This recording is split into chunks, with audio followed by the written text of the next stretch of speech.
established as a second map. Nothing too absurd here. This is a fairly stock standard way of setting things up for our first series of the day. I'm hoping that at least Montana State and UVU will offer some more exciting maps, because I don't know how close that game will be at the end of the day.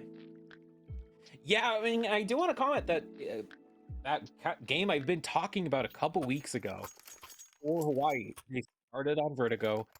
It started a little slow. It was starting to get kind of suspicious. Like we were wondering what's happening here, and then all of a sudden they won 11 runs in a row. So, yeah, are they gonna step up, or are they just gonna dominate again? Oh. I have a sneaking feeling that, at least looking at this from Hawaii's perspective, they have a much better opportunity at kicking off well and just starting off the CT side in near perfection. Granted, to be honest, this is not the greatest of starts for them. They've given up the entirety of A ramp, and Emo Man already with a nice opening kill, kick things away well. However, this round far from over. Aggression from Sync, they're trying to deny that bomb plant, but it's not going to happen. Already post-point scenario, but Sync does hit a very nice shot. P2000, much better now than it used to be, and you can see exactly why. Yeah, this is definitely something Hawaii really likes doing at the start. They like playing passive, and they like trying to, get a feel for the enemy team, which not exactly what they should be doing right now. They have lost the sight. I mean, it's a trade for trade, though, and now it's a 2-for-1. 1 versus 1, certainly possible, but no kit on the board. Chutang will shoulder peek. Oh, and they'll even find the kill. Nice and clean. And a clean pistol for RIT. They get in, they get the bomb down, and Emo Man and Chutang combine for 5 kills. Very nice start for the Tigers. Exactly what they needed. However, University of Hawaii is universally terrible on pistols, and they accept it. So, this may not be the saving grace we thought it was. Maybe just a red herring. I mean, you're saying it's the saving grace. I'm saying it's just Hawaii being Hawaii. Fair. So... Sorry, I decided to play, I'm gonna tease Dan today. Fair. But yeah, I mean, I at least like the fact that RIT are trying to go for different things, and I think Hawaii knows, though. They're saving here. They're not forcing at all.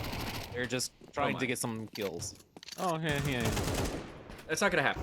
No kills for you, I suppose. Nice little Gamma Doppler for Jack, but they have a Mag 7 in their back pocket. This is not looking good, to understate the obvious. And pointing this out, at least from Jack's perspective, they're probably looking for exit frags, but with a Mag 7, you've spent much more money than you can really afford. You're also the only one to do so. Fnipe at 2,000, everybody else around 2K with Bullseye down a little bit lower with a pistol buy, but it's not the end of the world for them.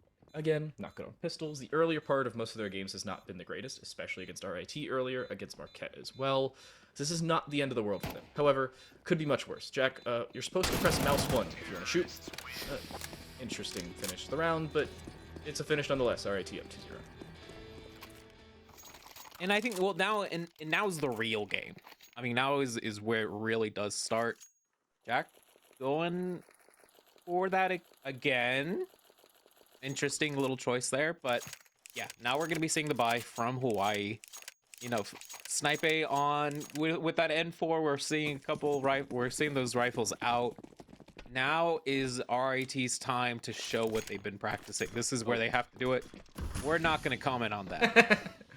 So, on the list of things Jack has done thus far, they bought 2 Mag 7s. They're 0-2, and they have missed your normal ramp smoke. Really just based on timing, may have been a tick issue, but it's kind of funny to say the very least. Will Jack actually find a kill? Yes, they will. Mag 7 finds the only one thus far for Hawaii in this round. Bomb starting to be planted.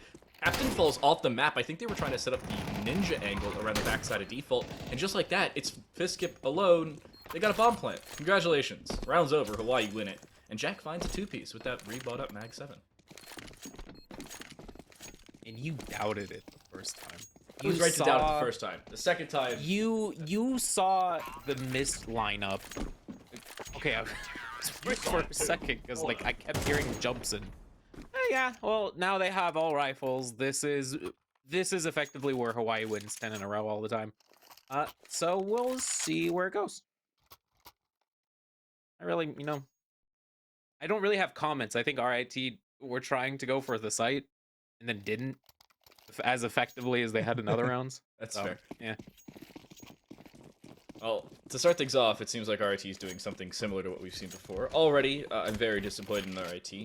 Oh, no. The XM1014 is out.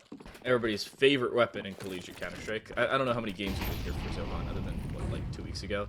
But this is Marquette's staple weapon. They just pick Inferno and bring this just about every round and play around smokes with it. Well, I play Counter-Strike, right? And this is what the people who don't want me to have a good gameplay. Fair. You know. But okay, so this is interesting though. Hawaii's still staying back, which I mean is working out for them. They're starting, and I think figure out how RIT are playing here. But yeah, I still am not a huge fan of this. I wish they were a little more proactive in their site takes. Oh no. It's working out for them now, but yeah. So that happened. XM gets shut down. I'm very thrilled. I don't know if that was a smoke or a flash. I think it was a miss smoke. That should not have set up as close as it did, but it still works, I suppose. They get up, they get an opening kill. This is a decent start to the round. As unorthodox as it may very well have seemed. Molotov should land here. Get Wrecked, however, will avoid most of it. The nade, not so much. And he's going to die in a Molotov if he doesn't move, and he does. The Molotov just barely extends the distance it needed to, and Fnipe will find the kill they were looking for. Hawaii, another really good retake, this time around utility and a little bit of gun skill, and they'll tie things up at 2 apiece. And so is the grass green, and the sky is blue. Hawaii gets rifles and just wins every round. I was really hoping for a ride there. I was really hoping for it as well. I was really close, but I just couldn't think of anything. I mean, there was an opportunity, but you know. You know. I know what you could have done. What's that? Grass is green, sky is blue, Hawaii gets rifles, and now it's 2. That would have been, oh my god. That's a good one. Yeah, You hit it? all right, Jack, get this. No! Oh my god.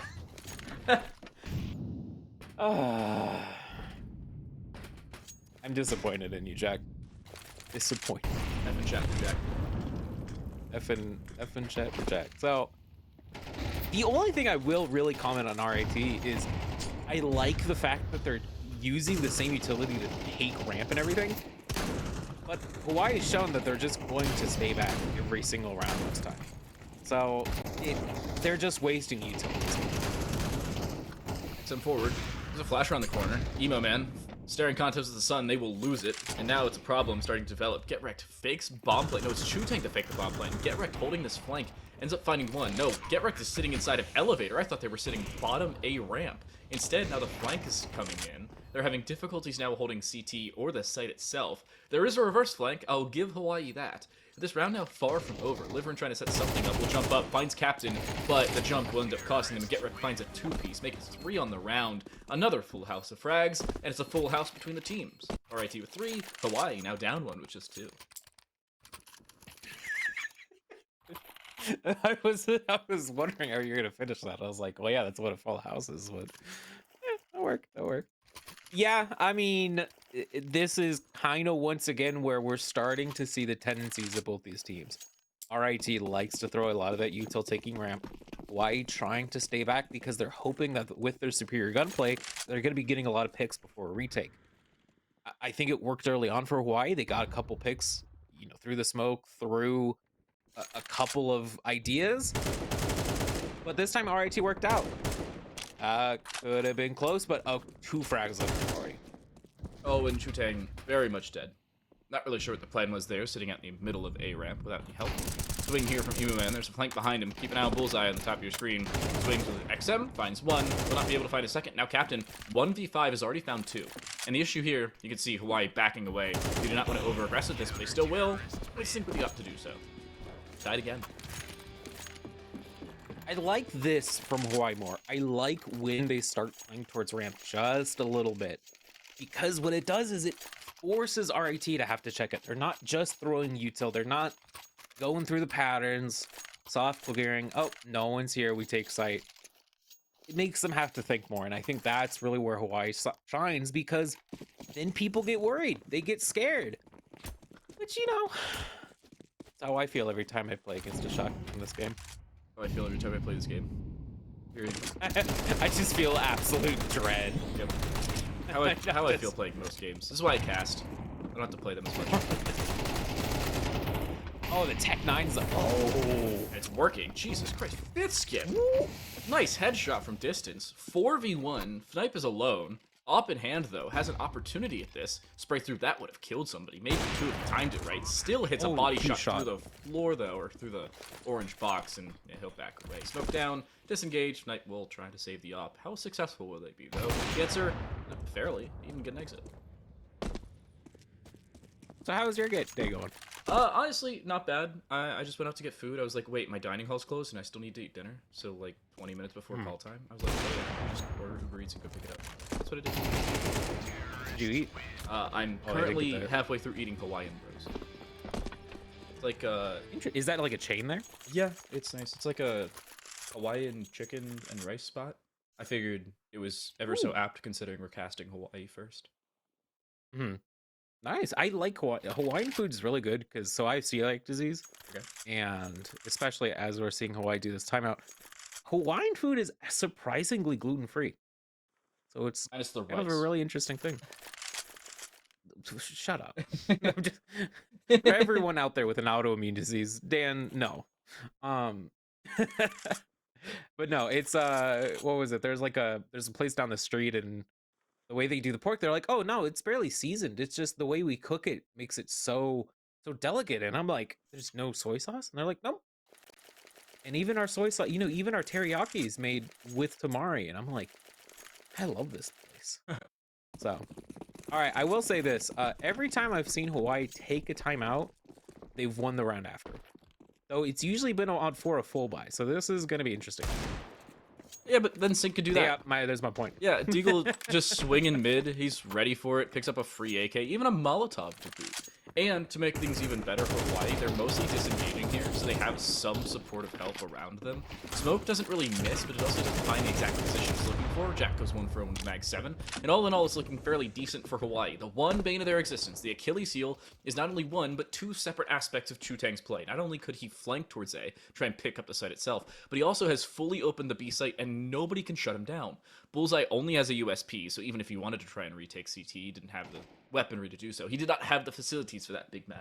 And, more importantly, A site's still occupied with Captain. Will they find the timing for a kill? No, but Chutang will, and that should be the round just about summed up. 2 AKs on the board, but it's going to have to take a little bit of a Herculean effort from Hawaii to take it. They do have 2 AKs, so it's really going to depend here. And yep, that's the key thing here, but they don't have a kit, so they have to go now. Pick one. Biscuit. Reswing. Nope, it's Sync to shut him down. You said it, just about every time Hawaii call a timeout, they will win the round after. Guns, no guns, it's collegiate. Who needs full rifles? Eagles are gonna do. All right. Grass is green. Sky is blue. Hawaii didn't need rifles, and now they have twice times 2. No, you gotta keep it with like now they have times 2. No, that's too long. Because you're going, grass is green, sky is blue. Hawaii has snoozed. Now they have woken up. Not lose. I don't know. All right. Oh no. Are they ever gonna get that light up? That is the big question. It's a wonderful day of EGF College, isn't it? Oh, it's absolutely amazing. Flash goes through. Molotov lands in the smoke, so it doesn't do anything. Pistols are out. Chutang hits one through the smoke as well. This now becomes a problem. M4 away, needs to step up. They still go 2 for 2, and it becomes a 2 versus 2. Tech 9 available for Get Wreck. They could go pick up a rifle from a dead CT. It's an op-out for Fnipe. Luckily, there's still a kit on both players and a decent bit of utility, because these are the rotators coming through. But it's still a problem. Molly will at least remove Catwalk for the time being, but they need to start to set up this encroachment on the site itself. A smoke in front of the bomb. He may be able to long arm this behind the orange box. This becomes a problem.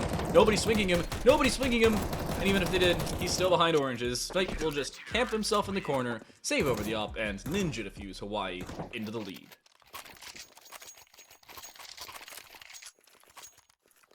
He's him. Nipe.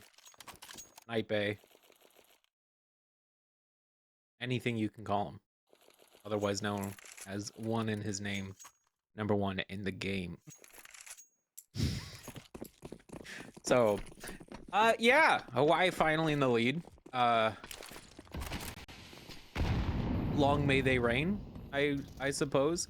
I like the setup. I like how they're playing more towards mid though this time. I think that definitely would allow at least better rotates. Oh no. Good bait. Oh, bullseye. Still almost gets caught out. He'll survive. Sync will not. The refrag, not immediately there. Good way to get in and out there for Get Wrecked, and just like that, B-Site's actually opened up as well. Nice kill from Chutang. They haven't fully taken site control. I think it's like they haven't, but they have. They're not. It's going to be really hard to contest them from here. And yeah, I think especially with that, that should be the round for them unless Felipe does something insane. Oh, it is a 1v4. He does have one in his name. What's going to happen? Looks like he's probably just going to save here. My goodness. Snipe has gotten an exit kill and is just running away. I don't hate this. This is you have to save the up in this case. You're not winning it in a 1v3, and to make things worse, you're being run through on a smoke. Do they clear this corner, though? It does not seem to be the case. Honestly, I wouldn't hate just bringing up the pistol and waiting here. One walks by you. Don't take the shot. Don't take the shot. If he's going to take one, that was a really good time. He needs to get away, though. Oh, no, he's missed. It looks like he's still going to survive, but the problem is, with the bomb being over on B, he cannot run over to that site to try and save over the AWP. He'll survive, at least through the bomb explosion. It's about 2 seconds he needs to live through on the swing. He'll find the kill, and he'll survive. Oh my goodness. Fnipe is playing Phasmophobia. I've never played Phas with multiple ghost hunts before, but not once, but that'd be really interesting. Lethal Company. We gotta be hip with the times. I don't know, actually, I don't know how that game is played at all. No. Anyway, yeah, I mean, it's a save round now. It didn't time out, so it's not a guaranteed win. Another A execute, but they walk into a shotgun. I also think, oh no, it was a smoke that went in front of him. I thought Jack just unintentionally naded Liverin. They're actually fine over on that side. The problem is over-aggression could come back to bite them. What happens to Liverin? That's the question. They haven't been cleared out of this catwalk. They've been smoked for a false sense of security as well. This now becomes a question mark as to how good is the clear. The answer, fairly decent. They still have not encroached the entire way over towards this construction side, and the flank looks like it's working. The shots, however, miss. Things become a little bit more precarious than they would have originally intended with the swing from behind. Fiskip has to turn around, but this kill still has not come through. Snipe will no-scope them. Snipe with the snipe, without the scope. And Hawaii, the lead again.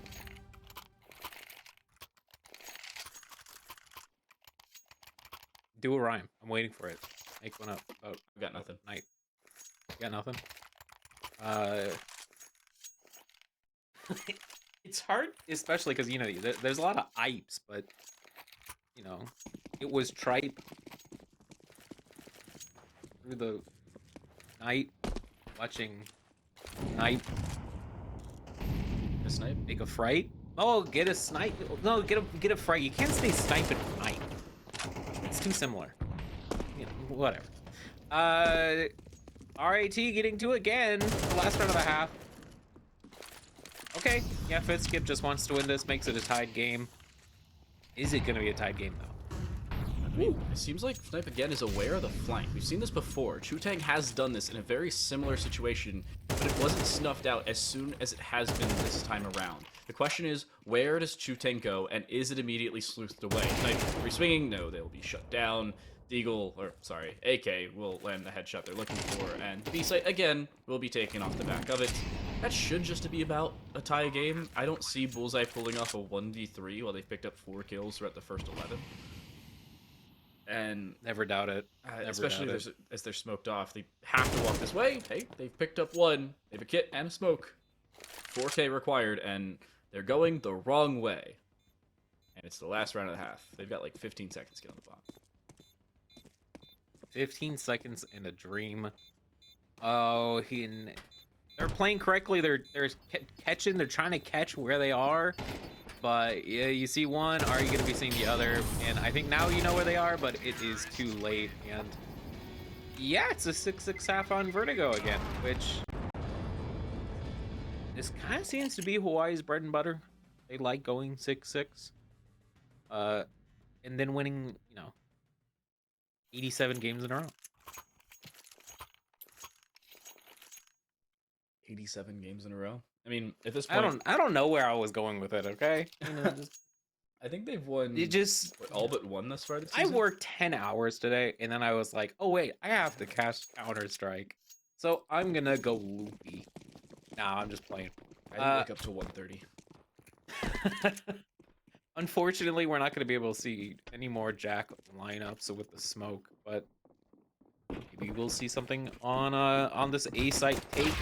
It is Jack out first, but already a CT kill. Back east to find more. Has found a headshot. Good start. The problem is everything is already fallen around them. Bullseye getting the bomb down, not immediately encroached on. I don't know how in the world they've gotten that down without being killed, and they'll end up finding a kill while escaping as well. Jack does die, but it becomes a 1v2 with dualies. Significantly worse than they used to be, but still a very reasonable gun in pistols as he re-swings catwalk proactively as well. He wants to go for another. Get wrecked. Seen off the bomb, and they should know he doesn't have a kit, but no, Bullseye caught off guard. Why do you switch to the USP? There's no reason. What is the reason? Losing pistols, I think he was guess. trying to flex. Did you just want to try and swing and one-tap him, I guess? That's a question mark for me. Get wrecked had like 7 seconds to spare. And that was a question. Should have just Daft Punk Around the World. Bullseye, I want you to listen to that song. Because that's all you needed to do. Should have just ran around the world. Come on, I thought that was a good one. Dan's disappointed.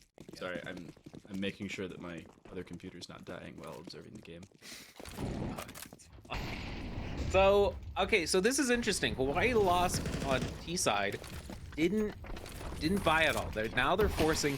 They've already got the opening frag too, and they're taking site, which seems to be working out fine so far. Ooh.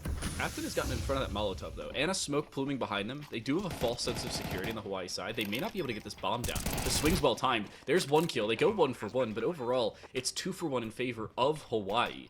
And they have the bomb down once more. Chutang, a flank, has already taken out one just the same, and now it seems like Hawaii has to turn their purview in both directions, but they don't have the manpower to do so. They also really don't have the weaponry. It's 2 M4s up against a Galil and that FAMAS, but the low HP has come back to bite them. Emo Man seemingly aware that Fnipe has gotten aggressive and is occupying this close ninja corner. Will he be cleared as the smoke dissipates? Yes, he will. Oh. Emo Man doesn't have a kit, but they will not need it.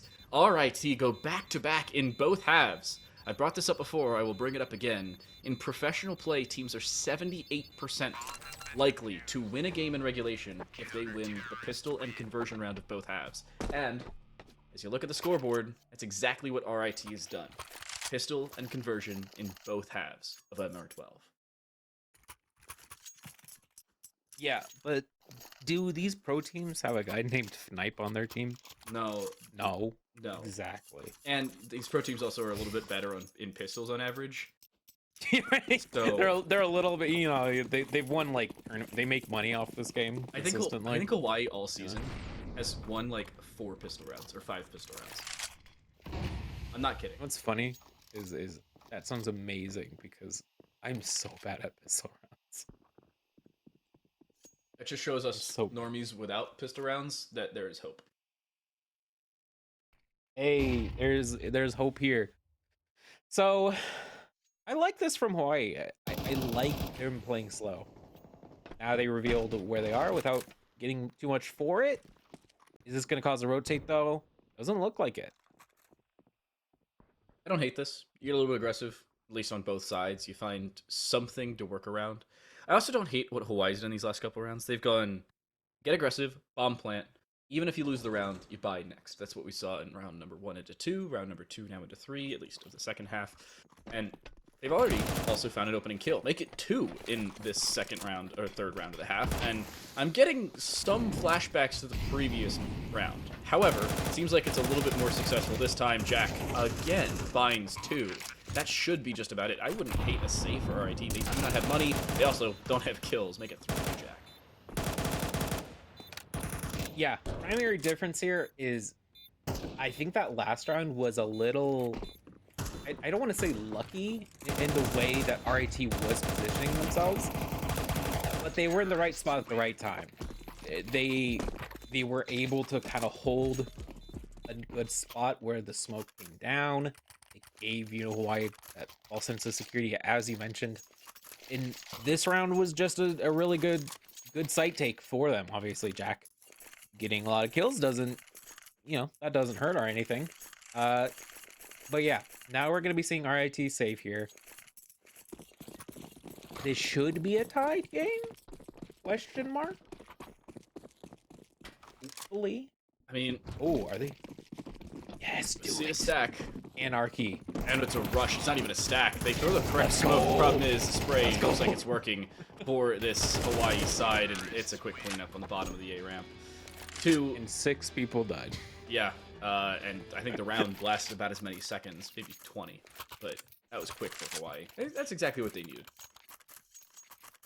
Yeah, I mean, if they had, I think if they had lost someone to the enemy, that would have been a lot worse. Obviously, I think getting flashed and having the team kill is fine. So now it's a tied game. It's another save here for RIT. So this should have Hawaii go back, hopefully 9-8. Not go back, 0-2. And I like how they're changing it up. They're not always kind of going for that A ramp and then go B. They're playing it nice and varied, and it's working out. Because look at this, RIT just kind of spread out and don't really get an idea of where people are going. Oh, that lack of information, you can see coming back to bite them. It's a 5-7 and a deagle up against rifles galore. 5-7 will hit one shot. It's actually followed up by the deagle from Pistons. Make it 2 now for Pistons. They've retrieved a rifle. They want to try and go for 3. It's not going to happen. And to make things worse, their deagle has fallen elsewhere. Low HP will end up costing you. Even through the wall, the AK will one-shot you. Hawaii, their first lead since the first half. And RIT, even with pistol and conversion in both halves, they still lose the lead early in both halves. Which, I mean, if we're not going off that statistic, if we're going off how this game is gone, that means we're going overtime. Do I think this game's going overtime? I'll have to see how this run and the next one goes. Hawaii does, once they really get that ball rolling, they're really hard to stop here. But we'll see. I really like how RIT have been playing this. They're doing so well. Mauling themselves off is not the start I wanted from Hawaii, though. That's okay. No worries for Hawaii.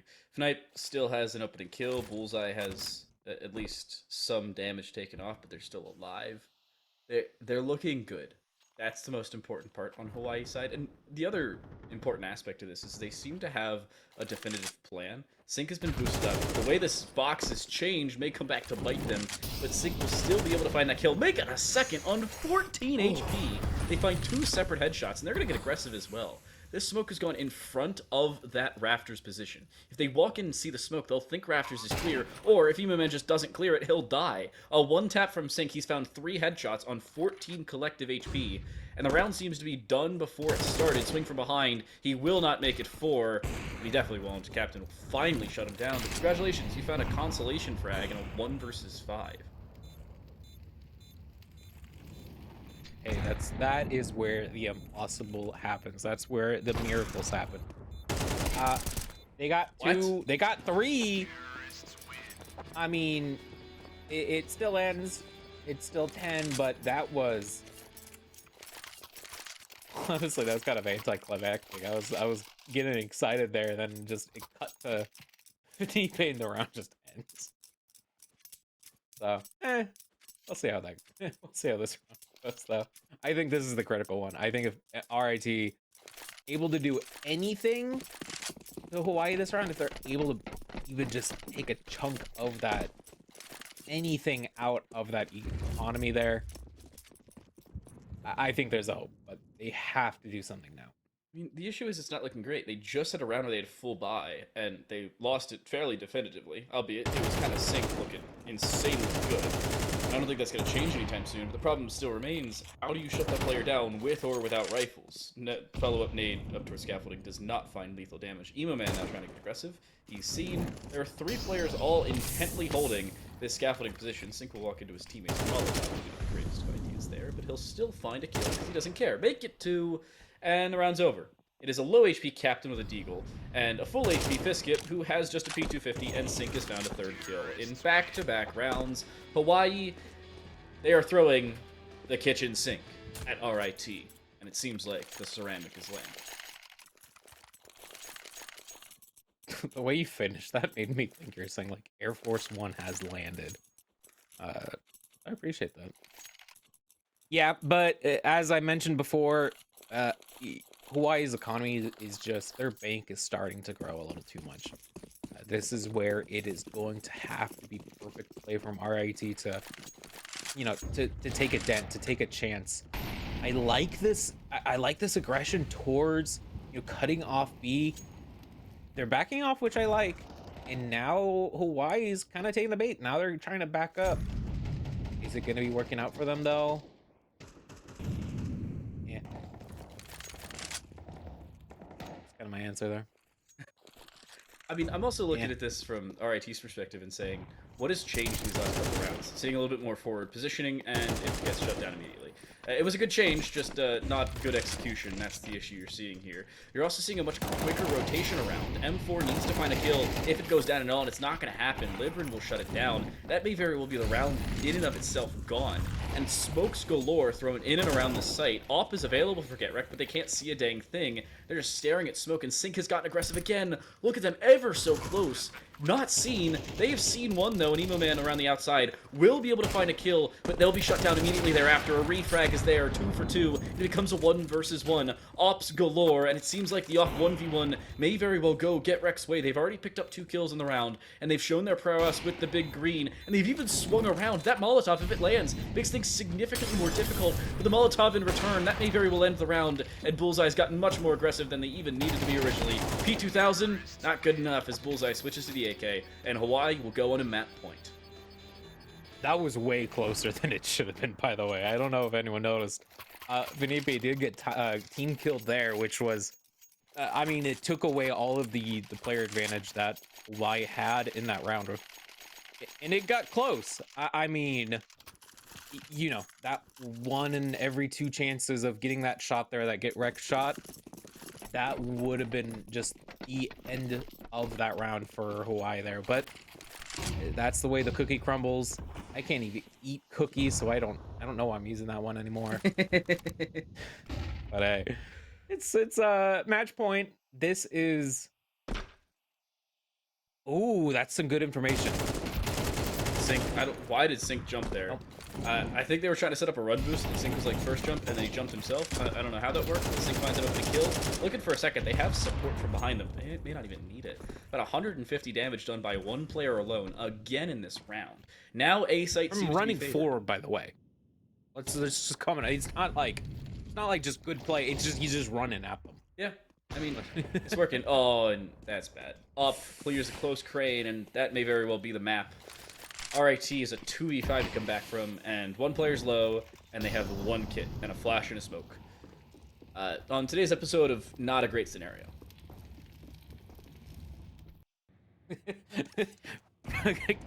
Freeze frame. You may have wondered how I ended up here today. Yeah. No, but hey, this is still a good result regardless. 12, look at this. Even if they lose this out, it was, this is the 3rd tier team against the main roster of Hawaii. Regardless, this is an incredible play by them.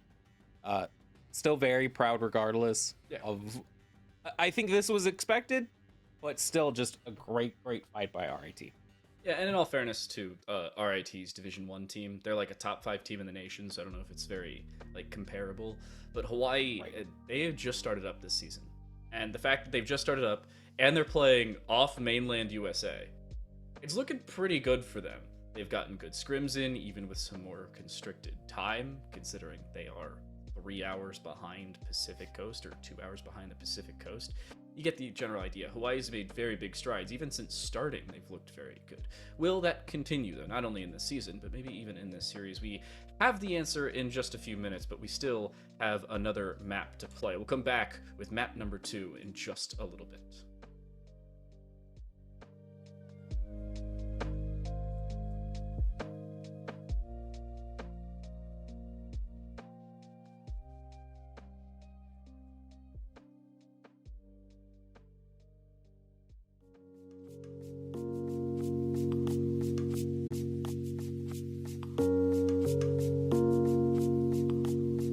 29 kills, and I think most of them were in, you know, the last 7 rounds. And now they're going to be on their pick, which, you know, from I think what we've previously seen from a lot of these collegiate teams, if they feel comfortable and they're on their pick, it should go well for them.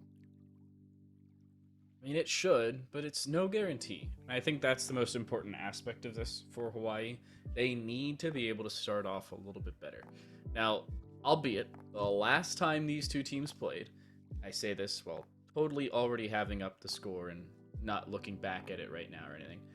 Last time these two teams played, it was so much better for RIT that they played Mirage, but they still lost Mirage 13-7 rather than 13-8 like we just saw in Vertigo. Last time around, they also played Overpass instead of Vertigo, and it was 13-6 in favor of Hawaii. It was still 2-0, but there's no guarantee that'll happen again. We'll see if that actually does happen as we move into our second map of Mirage. Again, this is a best-of-2 series. Every single Counter-Strike broadcast in the EGFC is a best-of-2, so keep that in mind. This series will end after this map. It's just a matter of whether it'll end tied, technically, or with one team winning in terms of match or otherwise.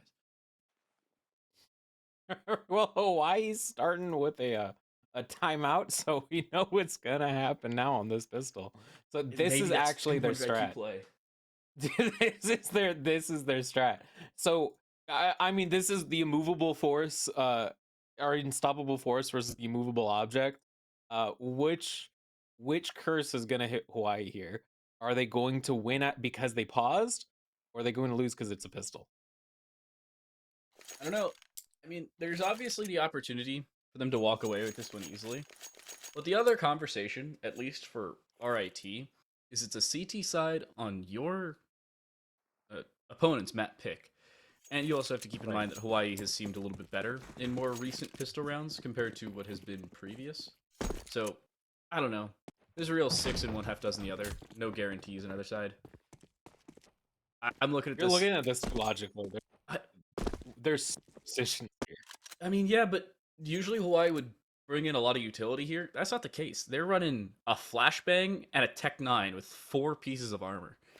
I feel like it's just a W hold off the back of a flash. Does the flash land? Does somebody run into them? That's the question. We saw RIT mess up the utility. Not the case for Hawaii. They will send it. Flash lands, opening kill for Bullseye, and the B side is gone. Oh my goodness, Hawaii may win a pistol round. Is it getting cold in here? I think hell's freezing over.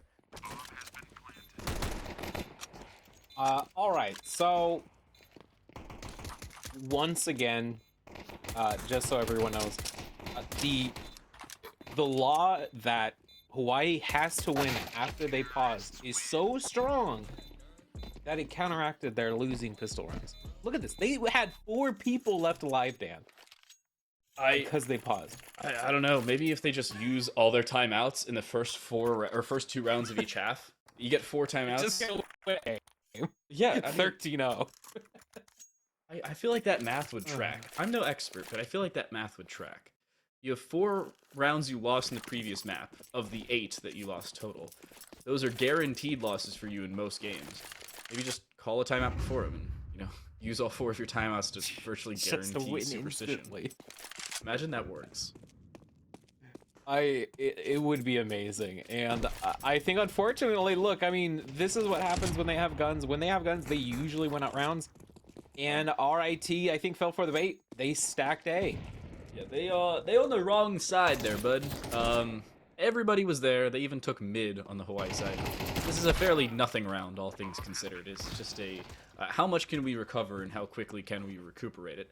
Swing through mid, nice shot from Fnipe. They'll find at least that 1 kill. Looking for a second of Eagle Man. Spray down, and the kill. A weird visual bug with the observer. Shout out, auto director. But that should just about do it. Another day. Another game. So, okay. Okay. Liverin, go the other way. That's a good consolation prize. Liverin, go the other way. Liverin thinks that Captain was actually going for the bomb. That was actually... Imagine you fake that. Just go for it. You lose the AK. That is definitely the better prize there. Oh. Thanks, auto director. Yep. That was okay. RIT stacked A that last round. And you know who I think read that very well. Are they going to be going A now this time, or RIT going to counter strat and stack A again? I don't think they stack anything. I think the stack was mainly just because it was the second round on the CT side. Hey, we don't have rifles, let's just try and gamble it. If they guess wrong, then we get a round. If they guess right, then we get exit frags. I don't know. There's no guarantees. It seems like the fairly decent default here. Captain finds an opener. Re-engagement. Jack doesn't find it, though. Nice double from Captain. And a decent start to this one. And overall, a good recovery from RIT to really get very aggressive in through mid, and it works. They don't need a stack, or they just don't need to stack a site. They stack mid, and it works. RIT win their first round. Flawlessly too, which I mean that never hurts. That's always really. Did Chuting drop a weapon by accident? Oh no, I see that. They dropped it. I see that. So, oh, it's an AK. No, that makes sense. I got you. Yeah, I see the AK now. For a split second, I was like, what's going on here? So, okay. They didn't pause here, so Hawaii is not favored in this round. That is a critical factor. I'm not gonna listen to anything else, but they have Deagles, and they are quite good with them. Seen Deagles pay off before. That was after timeout, though, so no guarantees. You said it. Get Wrecked even finds a nice 2-piece to open. That should, I'm not going to say be the round, but there's not a whole lot that you could do if you're on the Rainbow Warrior side. Tech 9 Deagle out. RIT on the CT side makes things more difficult. And, I don't know, Sync doesn't have a rifle to go show up for an alarming amount of frags. It's just not going to happen. Bomb even dropped out in the open. Bullseye needs to ace clutch with no armor, no utility, and a Tech 9. I mean, they could recover a rifle and make it plausible, but I don't know about all that probable. All right, so concept, this is what they do. They pause in the middle of the round, and that just... See, they didn't pause there. All right, they didn't pause. So, yeah. Grass is not green since RIT were able to tie it up there, which, good for them. I mean, this is, once again, their third squad, like their third string team being tied with Hawaii, who has just shown to be just a very incredible team, which granted, everyone has to give Hawaii some credit that they are playing on terrible ping to compare to everyone else at all times, no matter who they are playing. So, you know, but still, good job, RIT. That doesn't help though. Oh no. Okay. iCaster cursed it. Yeah. I don't know, this is a little bit more chaotic than I think was going to be summed up for RIT.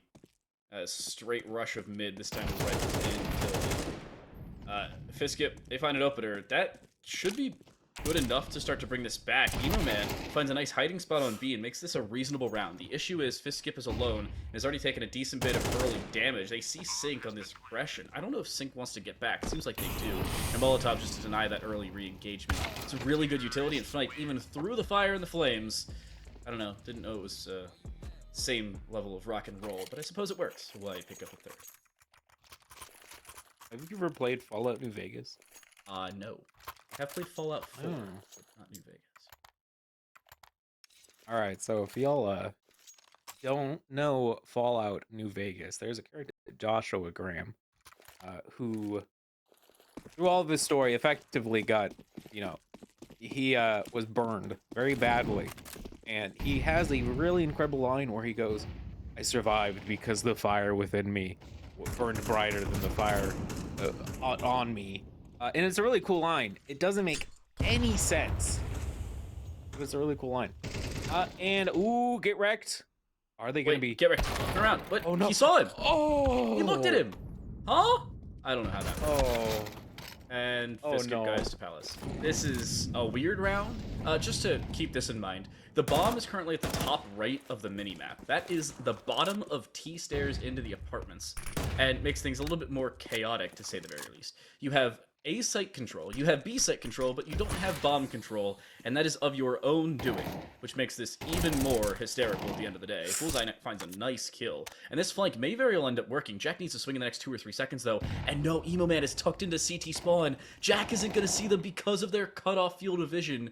It's going to be a 1v2 for the site, not for the bomb, and X-Captain will fall. CT spawn is where the last man currently occupies, and with 45 seconds, there's more than enough time to go get the bomb, and then go to either site you please. Where does Jack go? Drew grabs the bomb. E. E. E. E.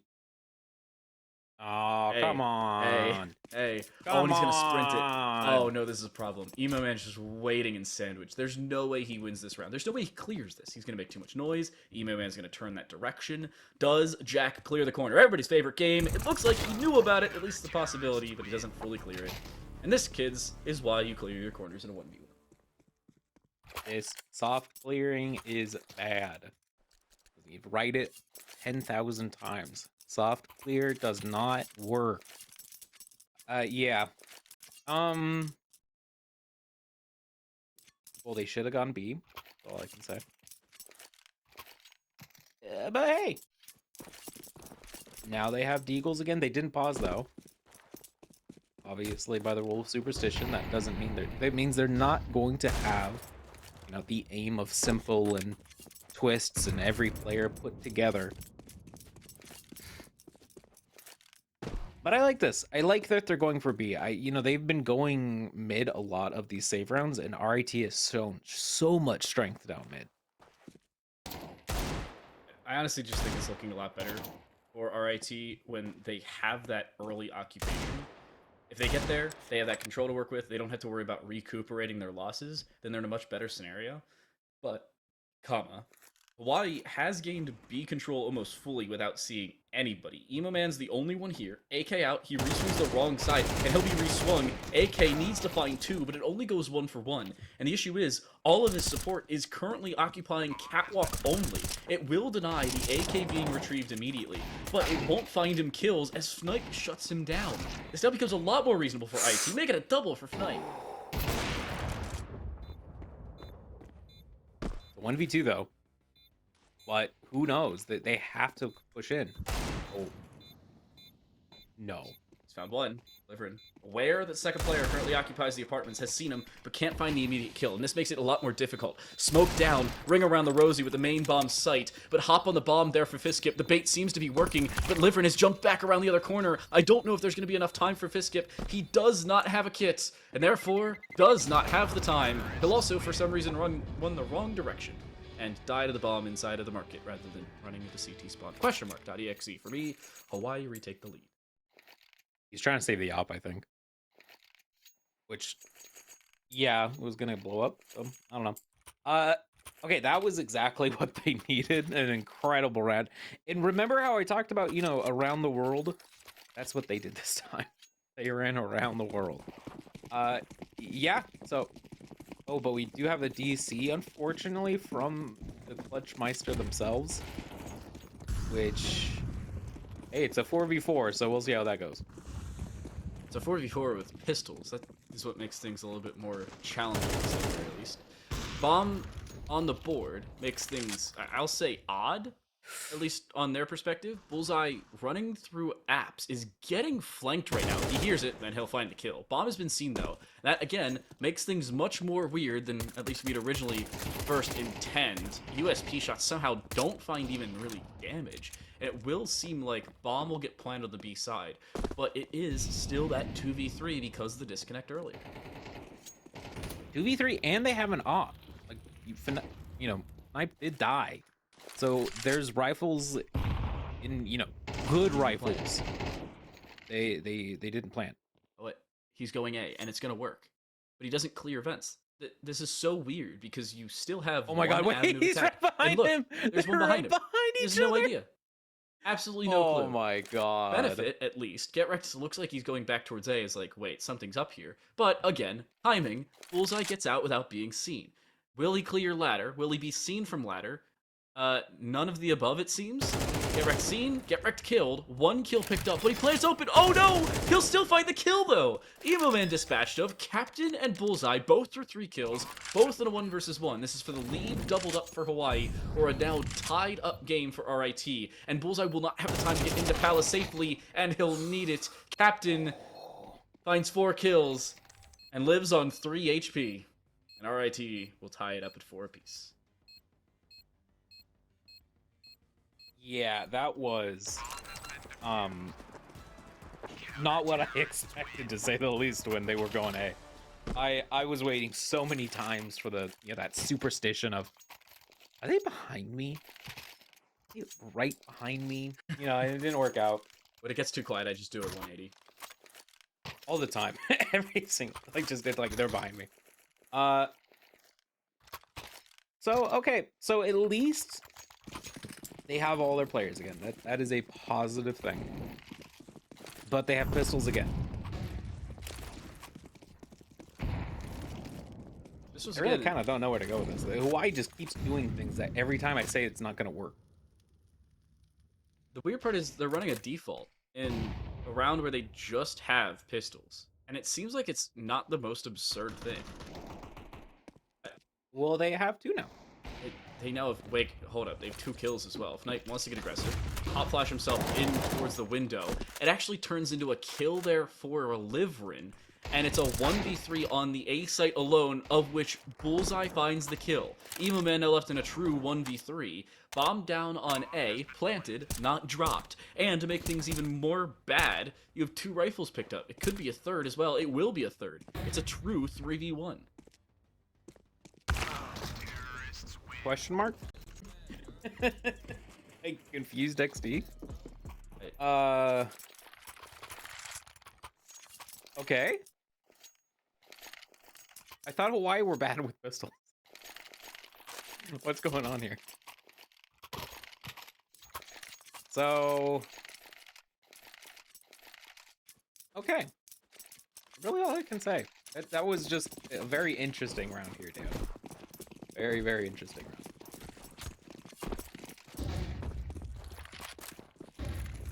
This is a challenging one. Aggression in through mid. RIT goes 1-1, and that should be just about it. Hawaii has AKs, and it's gonna work. Liverin, however, dies. Luckily, Knipe is there with an AK, or the AWP. It seems just like a pinstripe up the kill feed. Somehow, with just pistols, RIT walks away with 4 kills. And magically enough, Hawaii ends up walking away with a victory.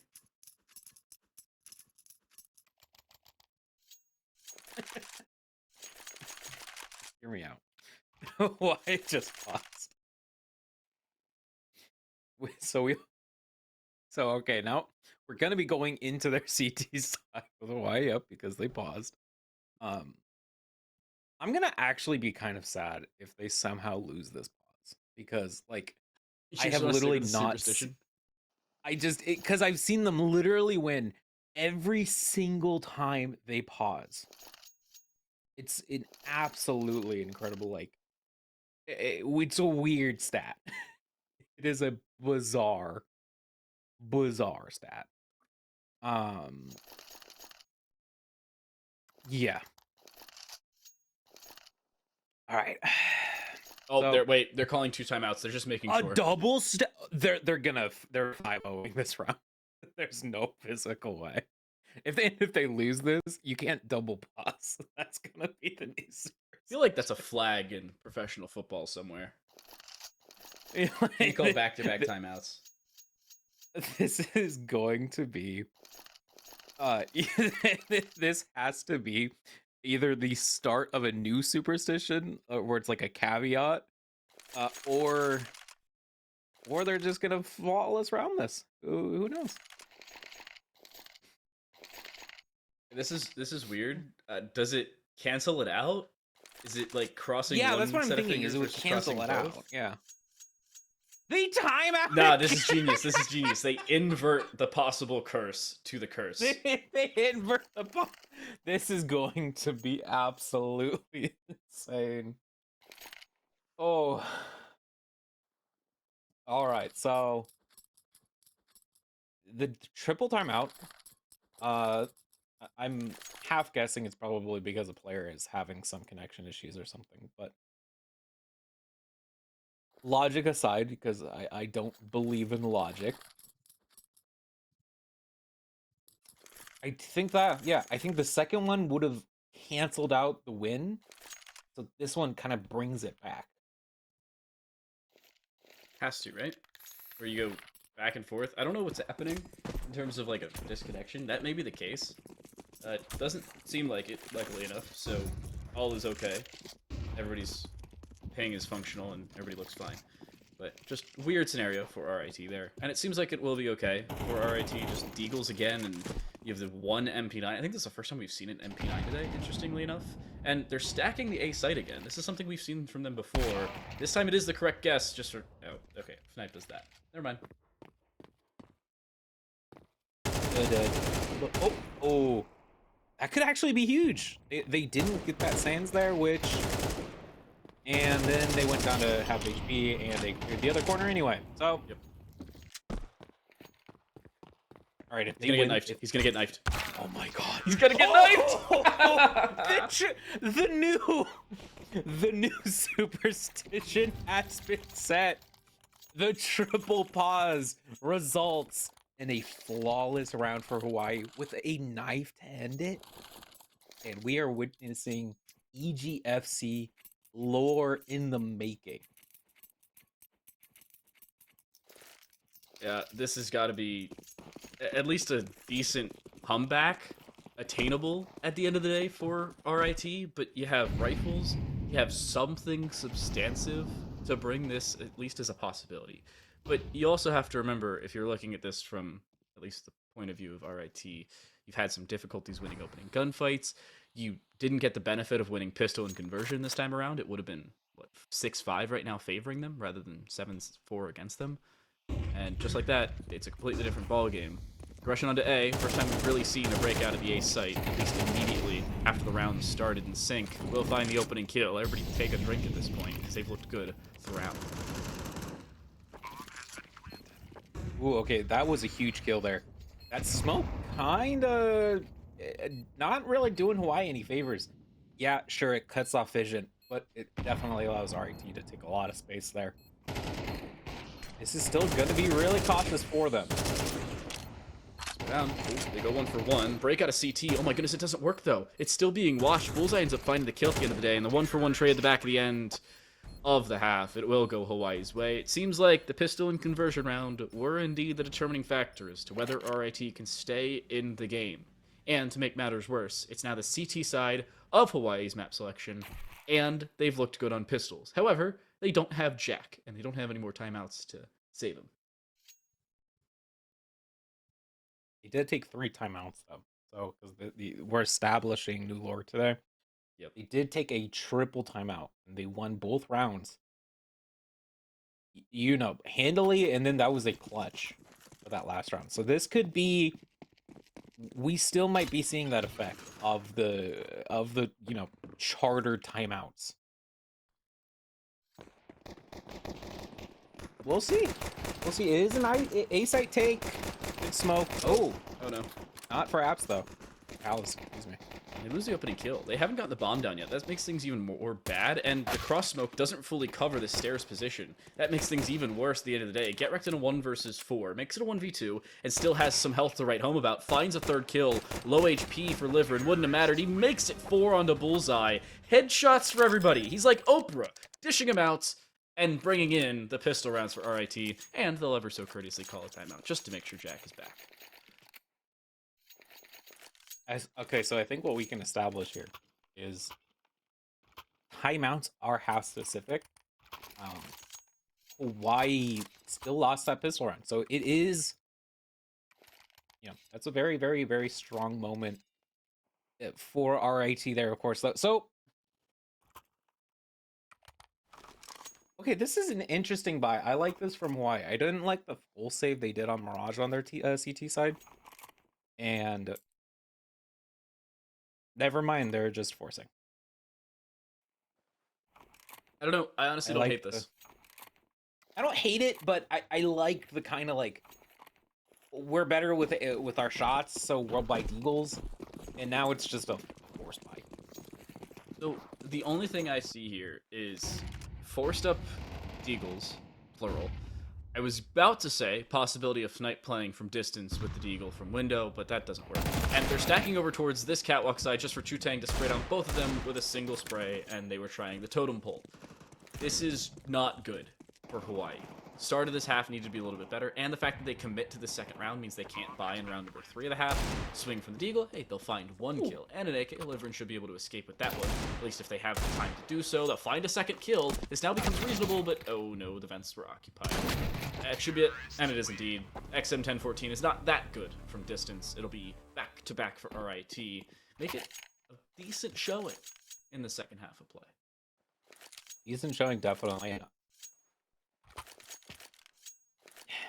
I honestly wonder with Hawaii how good they would be if they were on consistent ping with like the other schools. Because I almost wonder how much of these clutch situations that they lose are just because of ping. It just happens. So right now they don't have an absurd ping. What their ping is right now is like playing from West Coast to East Coast or East Coast to West Coast on normal games. So it's not the end of the world. They're playing on Dallas servers, so that's the benefit. And it doesn't seem like the ping's affecting them all that much anyway. They play with it on a fairly regular basis, considering they have to play from Hawaii for every game they do. And they have sync to do that. What in the world was that final shot? Maybe if you don't lose that third round, maybe if you do end up buying, it's different. Hawaii doesn't care. Deagles galore, and it seems like it's just as even. A nice scoreline for them to say. At the very least, they make it 6-9. Are they going to do a C9, however? Well, that is the wrong game, but... It's Overwatch, isn't it? I've seen it on League of Legends, actually, multiple times. Interesting. Yeah. I mean, obviously, Cloud9 is a... No. Like, I've seen Cloud9 C9 a League of Legends game.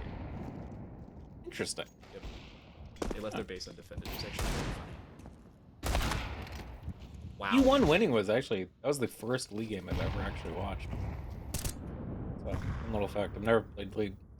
Anyway, they have pistols. RIT does. Uh-oh. They don't have the Hawaii buff, and so... They still get site take. It's a 2v3. Yeah, this is looking at least a little bit more attainable. Galil was not retrieved, I don't know why, so the aggression still just with pistols and Emo Man Nuff alone. This would be a good start to this comeback, but no, it's just not going to happen. Not really reasonable there in a 1 versus 3. You had just a Deagle, you had no utility, and no help. Valiant effort, but not to be. Hawaii will make it double digits. This becomes much, much better for the Rainbow Warriors, and much more likely for them to close it out. The one caveat, RIT got a bomb plant. What was that? Hold, you can do that? Did you see that? He just jumped off the back of the van. No, I'm deferring to MJB on that one. Can you actually do that? It might be against the rules. No, you can pixel walk. Oh, that's true. Yeah, I wouldn't see anything wrong with it then.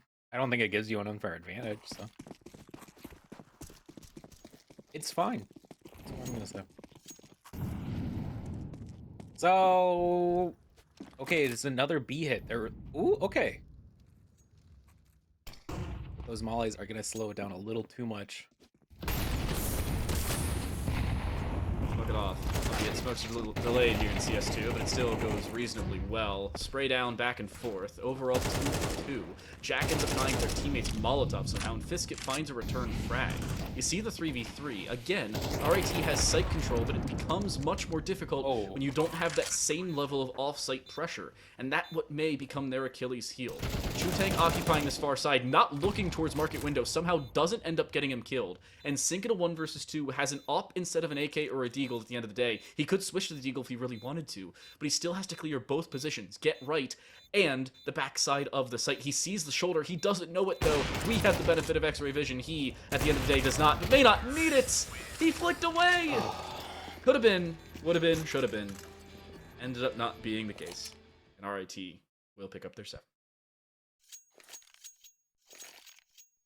That is their 7th round. I mean, the economy of Hawaii kind of just a bit off, where it's going to be a little bit of a funky buy. It's fine regardless, but you know, hey, that's going to really force Hawaii to try to do well here. This is a round they're gonna have to go, hey, let's do something. Let's make sure we don't lose all of the money we just spent. I like this receiver. Oh, perfect play. Start an elevation from Liberty. Usually what you do is you hop on and behind that set of spools, but instead you can get aggressive, you play above your smoke, you set up beforehand, and Sync playing aggressive is just the same. Molotov, MP9, and M4, you're not gonna live through 3 separate outputs of damage all at the same time. Sync still wants to be aggressive. He's retrieved an AWP and is looking to go for this. I wouldn't hate it. He's gonna go for it and he'll die. Valiant effort. Maybe a little bit too overzealous. He was like, all right, guys, hear me out. This is the plan here. I think Hawaii wins this, but we've seen, you know, some absolutely crazy play. Yeah, I mean, if they're gonna give them 2v1s every single moment. Uh-oh. Palace is occupied. That's what may end up ending this. It seems like they're aware that Palace could be occupied. It is being watched. It was for a few seconds, though. It's not anymore. That should do it. MP9 from distance. It's not that good. Luckily, Bullseye will find that finishing blow. And the smoke into CT. This is looking for a flank. Oh. But Emo Man needs to hop on his horse and get to running. Because I don't think he's going to beat the onslaught of CTs holding this position. Liverin still with the MP9 in hand. Should be able to hold this well enough, but they don't find the immediate kill. A bomb plant could come through here, but will it end up winning them the round? Short answer, no. Long answer, also no. I mean, short answer, long answer. ELDR, yeah, the round's over. So, hey, be nice here. I'm confused. Somebody get a defuse? There we go. Maybe? Oh, no, they were giving time so they could pick up the op. Oh yeah. Yeah, Jack just picked up the up. There you go. So that makes sense. All right. 7-11. Is Hawaii gonna get that Slurpee?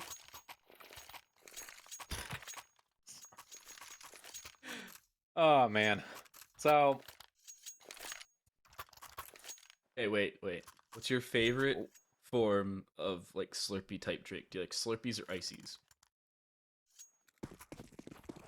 I don't know. I'm like, I want to say Slurpees more just because of nostalgia. It's like it would be something like every like Friday, my mom would take us there and it'd be fun. But like, it just really depends on where they're made. So many places will do it. Movie theater Ices or 7-Eleven Slurpees.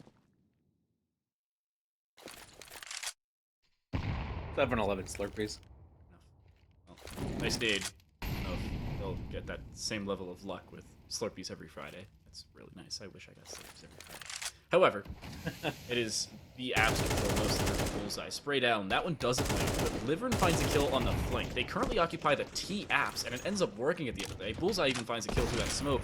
And that may be RIT just in the middle of a blender. They have a pincer maneuver being executed, and it's to near perfection. They can even walk through the smoke if they wanted to, and there's still 2 people watching it.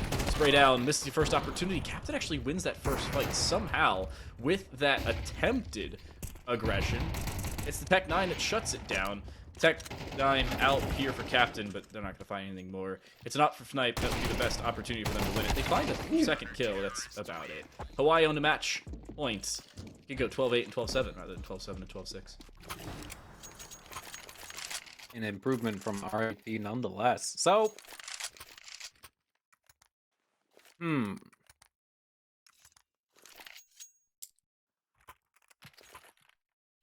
oh, no, go with the revolver. Come on. Go revolver. Go for the meme builds.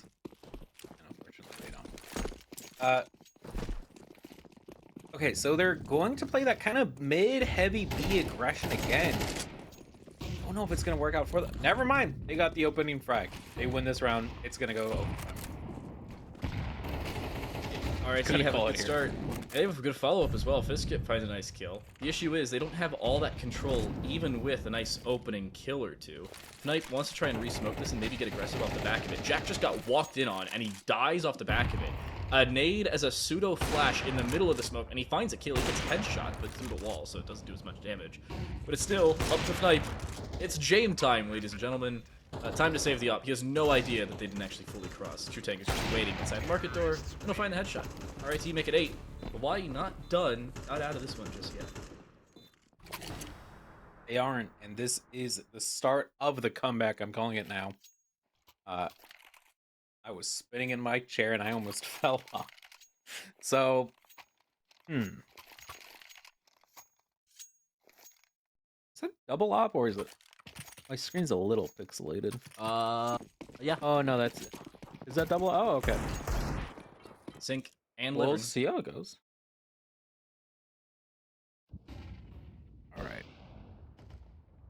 All right, it works. Never mind. Double op every round now. They've been heard. See, called it. This is weird for Fiskip. They just walked in. Oh no, I was gonna say they've been heard. So is the teammate. The aggression not working so much. Fnipe just goes to leg it across the backside of the connector. Doesn't work, but it's not gonna matter at the end of the day. 13-8. Back-to-back games where it ends 13-8. Weird final round to say the very least. I don't know really how to discern that one. But a win for Hawaii nonetheless. And RIT, again, have some difficulties against the team from about as far out west as you can get. Yeah, that was interesting, to say the least. But I mean, expected. I mean, at the end of the day, I don't really.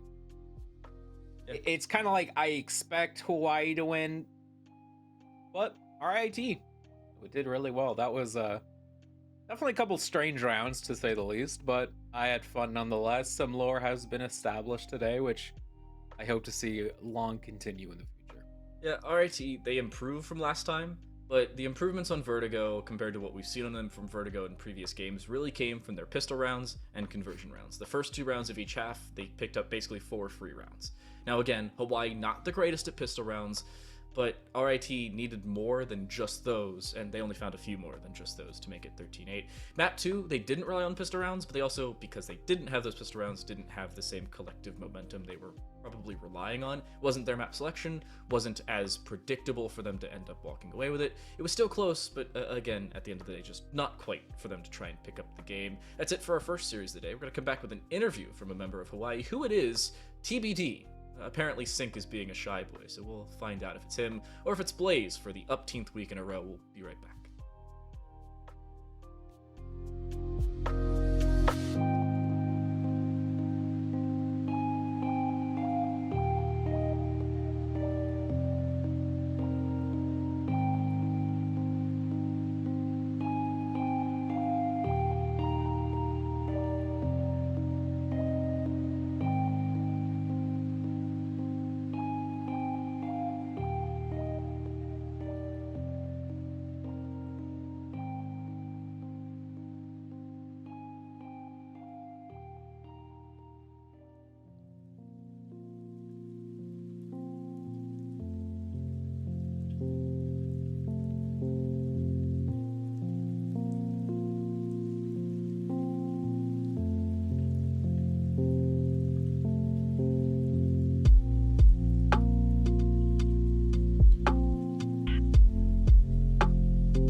Hawaii win, as per usual here in the EGFC Season 5. It was closer against RIT, albeit marginally, by 3 rounds total, but a win nonetheless, and we have a different person to interview for Hawaii for the first time since week number 1. We get to have a conversation with Sync here, even though apparently he was, we'll say, neglectful to try and do it, or hesitant, I suppose. Sync, thanks for joining us. We appreciate it. How do you feel about the victory and about getting on an interview? Yay! I am probably the most awkward person on the roster, and I'm the least qualified to do this, but they forced me to, so I'm here. Hey, you're here. It's a good start. Yay. The match went very well. I am one of the co-captains of the team, alongside Vu, and I've been mostly helping with managerial stuff because we wanted to let the other players play more often. And my me alongside Vu, our dreams are not as much to play in competitive, but I can't say much for Vu, but personally, my dream is to have a thriving CS community in Hawaii because I've never had that growing up, and I think it's something that gaming is something that I think should be brought to Hawaii, and competitive gaming. And so yeah, so that's part of the reason why I neglected to play in as many matches as I think I could have if I really pushed for it. But yeah, that's that. But I guess, this is just one of the few times that I had to step in. So yeah, Hey, and during the practices, we prepped a decent amount for this match. Compared to last week, 2 weeks ago, right? What's the last one? mhm. That one we kind of uh no, three matches ago we lost to Auburn once, right? Yep. I think so. Yeah. You. So So this thus far you have beaten Auburn. So week 1 you beat Marquette. It even included an overtime game. Week 2 you beat RIT 26-13. Week 3 you beat Auburn. Week 4 you played and beat Montana State. Week 5 is not written down. That's his fault. He produced oh it. He was supposed to write it down on him. Week 6 was when you guys played Utah Valley the second time around. I don't know how it went with Utah Valley the first time. I think it was about as even. But you guys lost by 2 total rounds in week 6, and then you guys just yeah. beat RIT. Yeah. This week I just wanted to practice and grind as much as I could to avoid making a mistake like that, to avoid getting complacent. Even though I've been subbing, I've only been subbing and I haven't been playing with the team as much this week or this season. But yeah, that's just for me, and I'm really proud of the entire team for pulling through. They're all insane. Everyone's been grinding recently. No Nice. more Overwatch, no more Valorant, just CS, and I'm really proud of them for pulling through. I gotta interject here. I have to ask you a question since you said you were one of the least qualified people to be interviewed today. Yet we were watching you on Vertigo, where you just kind of went, "I'm gonna kill everyone," and you would just run in, do whatever you wanted to do, and get 3Ks. So, first things first, have more confidence in yourself. You are absolutely cracked at this video game. And second of all, I appreciate everything you do. Esports brings such a great community. So, just have faith in yourself. You are so much better than everyone in production at CS. So, be proud of yourself. That's Yeah, and I'm that's standing true. by that, Dan. No, that's true. I played RIT in a ranked game. This was like 4 weeks ago, and they beat me. I was upset. Teammate threw a 1v1 to win it in regulation, and we lost an OT. Feels bad, man. Anyway, Sync, to close things out. I'm still upset. It's been like a month, but I'm still upset. Sync, to close things out, you said you've been taking on a little bit more of a managerial role. Luckily, it hasn't seemingly hurt your team all that much. You guys have still looked pretty good. After this game, are you going to take more of a front role in the team? Are you looking at something a little bit more specific over the winter? What's the winter break looking like for the squad? I know it's like a multi-part question, but there's a lot of questions going in the next 2 months of no play in the EGFC. I think it won't be very hard for us to keep playing CS over the winter break. We're probably I'm not aware of any competitions we're going to be doing over the winter, but we are definitely going to keep sharp, you know. We're not going to like just not practice. I think I mean, we just enjoy playing the game. So we're just gonna keep grinding even if it's because it's just a game at the end of the day. Um, No, it's life. probably not gonna do like yeah, probably not gonna do like really try hard practice or anything, but Fair. we're definitely gonna keep playing. Fair. Well, And by the next season, I'm not sure if I'll be uh taking more of an upfront role or anything. I will do my best to support Hawaii CS as much as I can though. if you can support the team like you played for the team today, I am scared for the teams you will play in the future. That's all I've got to say. Sync, before we let you go, anybody you want to shout out? Any final thoughts you have on the series? Really, anything you want to say? The floor is all yours. Shout out to the co-captain Vu, for because this was all possible only because of him. He was the one who went up to our director and said, "Hey, let's start a CS2," and look how far we've gone. And I'm really, I think we're all very grateful to Vu that we have this opportunity. And shout out to everyone who made this possible. Shout out to all the staff who run the lab that we're using. And shout out to all the EGF guys. Thank you so much for having us here, and we really enjoyed playing for EGF. You guys looked good doing it. We appreciate you joining us for the interview, Sync. Again, congrats on the victory, and I guess we'll see you in a couple months when EGFC kicks off again. Got it. All right. Well, nice little sum up to a nice little series for the Rainbow Warriors. 13-8 on Vertigo, 13-8 on Mirage. Zohan, any final thoughts from you before we close and move on? Man, I'm inspired by Sync there. That was that was a good interview. I just, anyone who really kind of pursues passions, puts themselves, does not put themselves first, but puts their teams first, is just always going to be an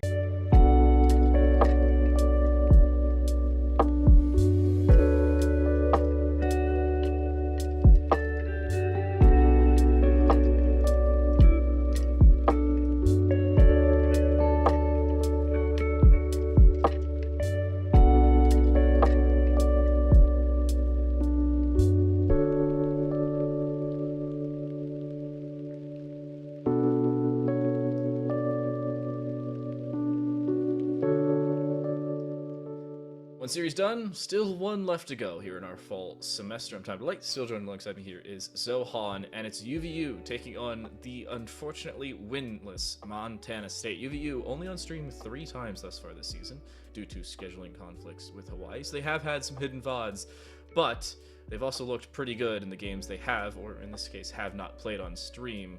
All to show here in their only game on stream that is not against the University of Hawaii here, Zohan. Yeah, I mean, who knows? Maybe the curse of somehow playing Montana State. This is the final game of broadcasted EGFC Counter-Strike for this. I mean, for this year. Calendar year. So, calendar. I mean, that's what I mean. I'm not talking about my fiscal year at work. Well, anyway, there's academic year. That is true. No, you're right. I've been out of college way too long. So I mean, this is how I think of it. Yeah, this is gonna be a fun game. I think. I don't really expect anything too surprising. I mean, we've mentioned it before. Yeah, UVU is just an absolutely incredible team. Especially, I think, once again, when we look at how these maps are going. Yep. I mean, it's very, standardized maps, very standardized play. And that always seems to favor just kind of the better team.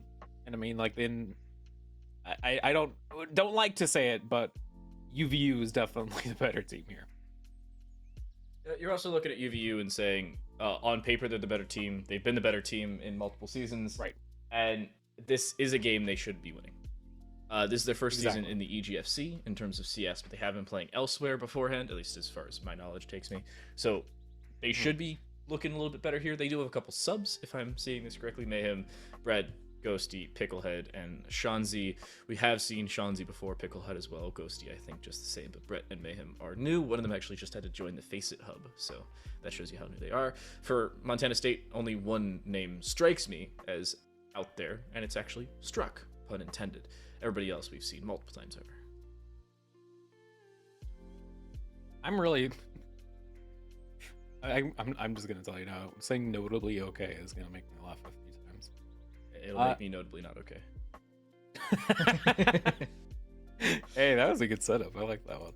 So, yeah, I think Vertigo again. We're gonna see Vertigo again, but we're starting on Inferno. Dang, just had to spoil it before I hit transition. Jeez. This is what I tried to push you towards map multiple times, and you didn't do it. I was talking about the Anyway. rosters. I'm sorry. Yeah, you I could have like the got maps players. rosters. Yeah, all right, whatever. Anyway, Vertigo. Vertigo. Infernigo. I mean, kind of even more standard in a way. It's like you have Inferno, which is the most standard CS map. And then you have Vertigo, which is the standard weird map. That makes sense? Yeah. Does that make sense? I mean- Anyway. Vertigo's like the one map that's been around for a while that still people don't like playing. And yet collegiate players like playing it. It's very weird They nowadays. just love it. The collegiate special it's used to be weird. like Mirage, Inferno, Vertigo. Or in Mirage, Inferno, Overpass. And now it's Mirage, Inferno, Vertigo. We've seen Vertigo twice today. Yeah. Inferno, Mirage, the other two maps. We're not seeing best of threes. I'd really be curious as to what the best of threes would be. Let's see. If I am doing my remembering of the map names correctly, let me scroll through when they did their map bans from earlier. He just said if I remember my maps correctly. Let's see. Anubis, Mirage, Ancient, Nuke were all banned. So, what would that leave? Ancient, Mirage. Banned. Anubis. Ancient, Mirage were Nuke. banned. Anubis banned, Nuke. These Inferno, Vertigo, and Overpass. Yeah, Overpass. It would have been the collegiate special, or 2/3 of it. Yeah. I don't know what would have been left over earlier. I'm not scrolling that far back in our chat, but it would have been interesting, to say the very least. We are just about ready to head into the game. Teams are getting their knife round out of the way, which is technically already a foregone conclusion. It just has to be done on the server side because Facet's mean and doesn't let us manually select sides. That's neither here nor there. In this best of two, Montana State has a massive disadvantage. They've yet to win a map thus far this season. They haven't looked great in terms of winning opening rounds, picking up opening kills. I could probably count on two hands how many rounds they've picked up. I'm actually kind of curious. Let me see.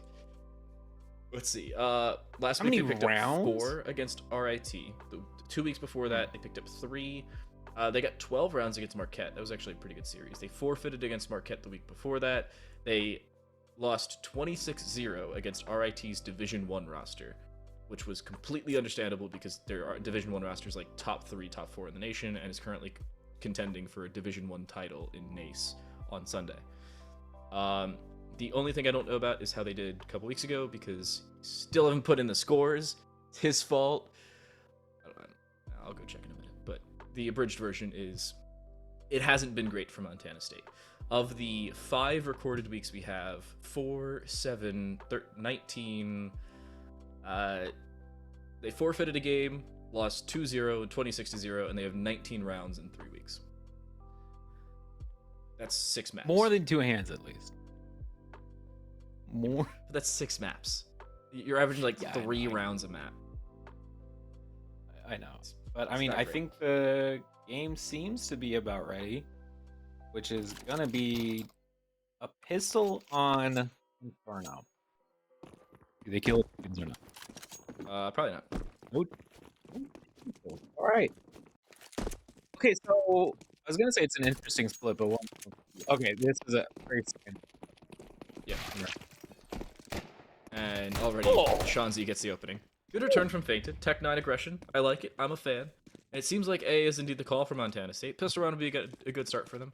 And again, on paper, this is a map that Utah Valley, and a series that Utah Valley should be winning every day of the week. They have lost 2 maps all season, both of them to Hawaii. They've gone 1 for 1 with Hawaii, who have also not lost any other map. This is a concern if I'm looking at this from the perspective of Montana State. But they have started off well. Nice shot from Struck. Brett down. Sub versus sub action. And Montana State have a player advantage and a bomb plant with only a kit left over for this defensive side. And some massive advantage. You already know where one player is. Mayhem making so much noise. You know where everyone is. They have to clear that side, and they don't clear it. Oh, okay, that's huge. No worries. Johnny Boy still finds Doesn't matter. Block finds 2. Montana State have won a pistol round. Are we gonna see the same curse? Let's of, like, go. Montana State versus Hawaii earlier, where they win a pistol. I think they win a different pistol, and they just don't win anything else. I don't know, because I mean, like the whole pause, and then you win around. I think that's just fun lore, because it's just kind of like, you know, you're not being negative. Right? I think when you say like they only win 1, then you're like, ooh. But yeah, we'll see. The problem is we've seen almost this exact story before, where Montana State look good on pistols Right. and they don't win anything else. Now the benefit here is that they win a pistol and they're on the T side, and there's just pistols for Utah Valley in back-to-back rounds. It's like 4 USPs and a P250, and they're stacking the wrong And they're set. stacked at B. Yeah. Yeah. that's the critical factor. I don't want to be the glass half empty kind of guy, but at the same time, I also have to be objective.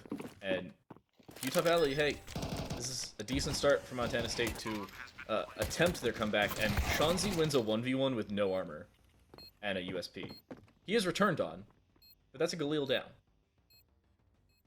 It is a Galil down, and I do want to highlight that Montana didn't really use utility to clear, you know, secret or the unholdable spot. They always forget the skull. And that could go out bad, and oh no, 2 already down. A great return. And they've won the round. I don't think they have time though. No, Ghosty doesn't have a kit. The bomb timer started ticking just before he got on it. This is a done round. Montana State have won it, albeit by like 2 seconds. But so close, yet so far. Ghosty almost had it. That was too close. I mean, that's for comfort. bad. I- Let's not.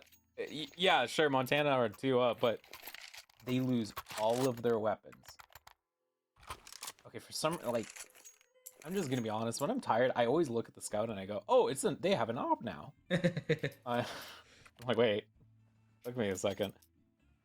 And yeah, I mean, look at this complete buy from Utah Valley. They don't have the most util, but they have the util they need, I think, to establish their positions, to establish where they need to go. I mean, look at this nice banana control already. They're giving up basically all of it, but they're contesting Oh, no. it still without seeing it. Look at Johnny Boy's health. Johnny Boy hasn't seen anybody. What they did was they threw a Molotov down Banana.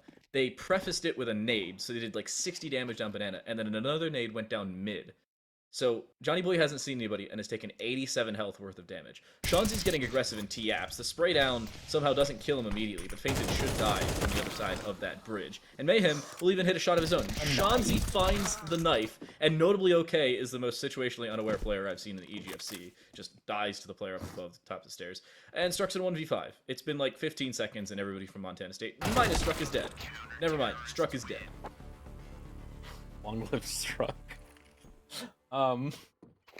Sorry, you set me up for that one. So yeah, that's not how it's supposed to go. And to make matters worse, they lost all their weapons in round 2, so now they don't have anything to buy.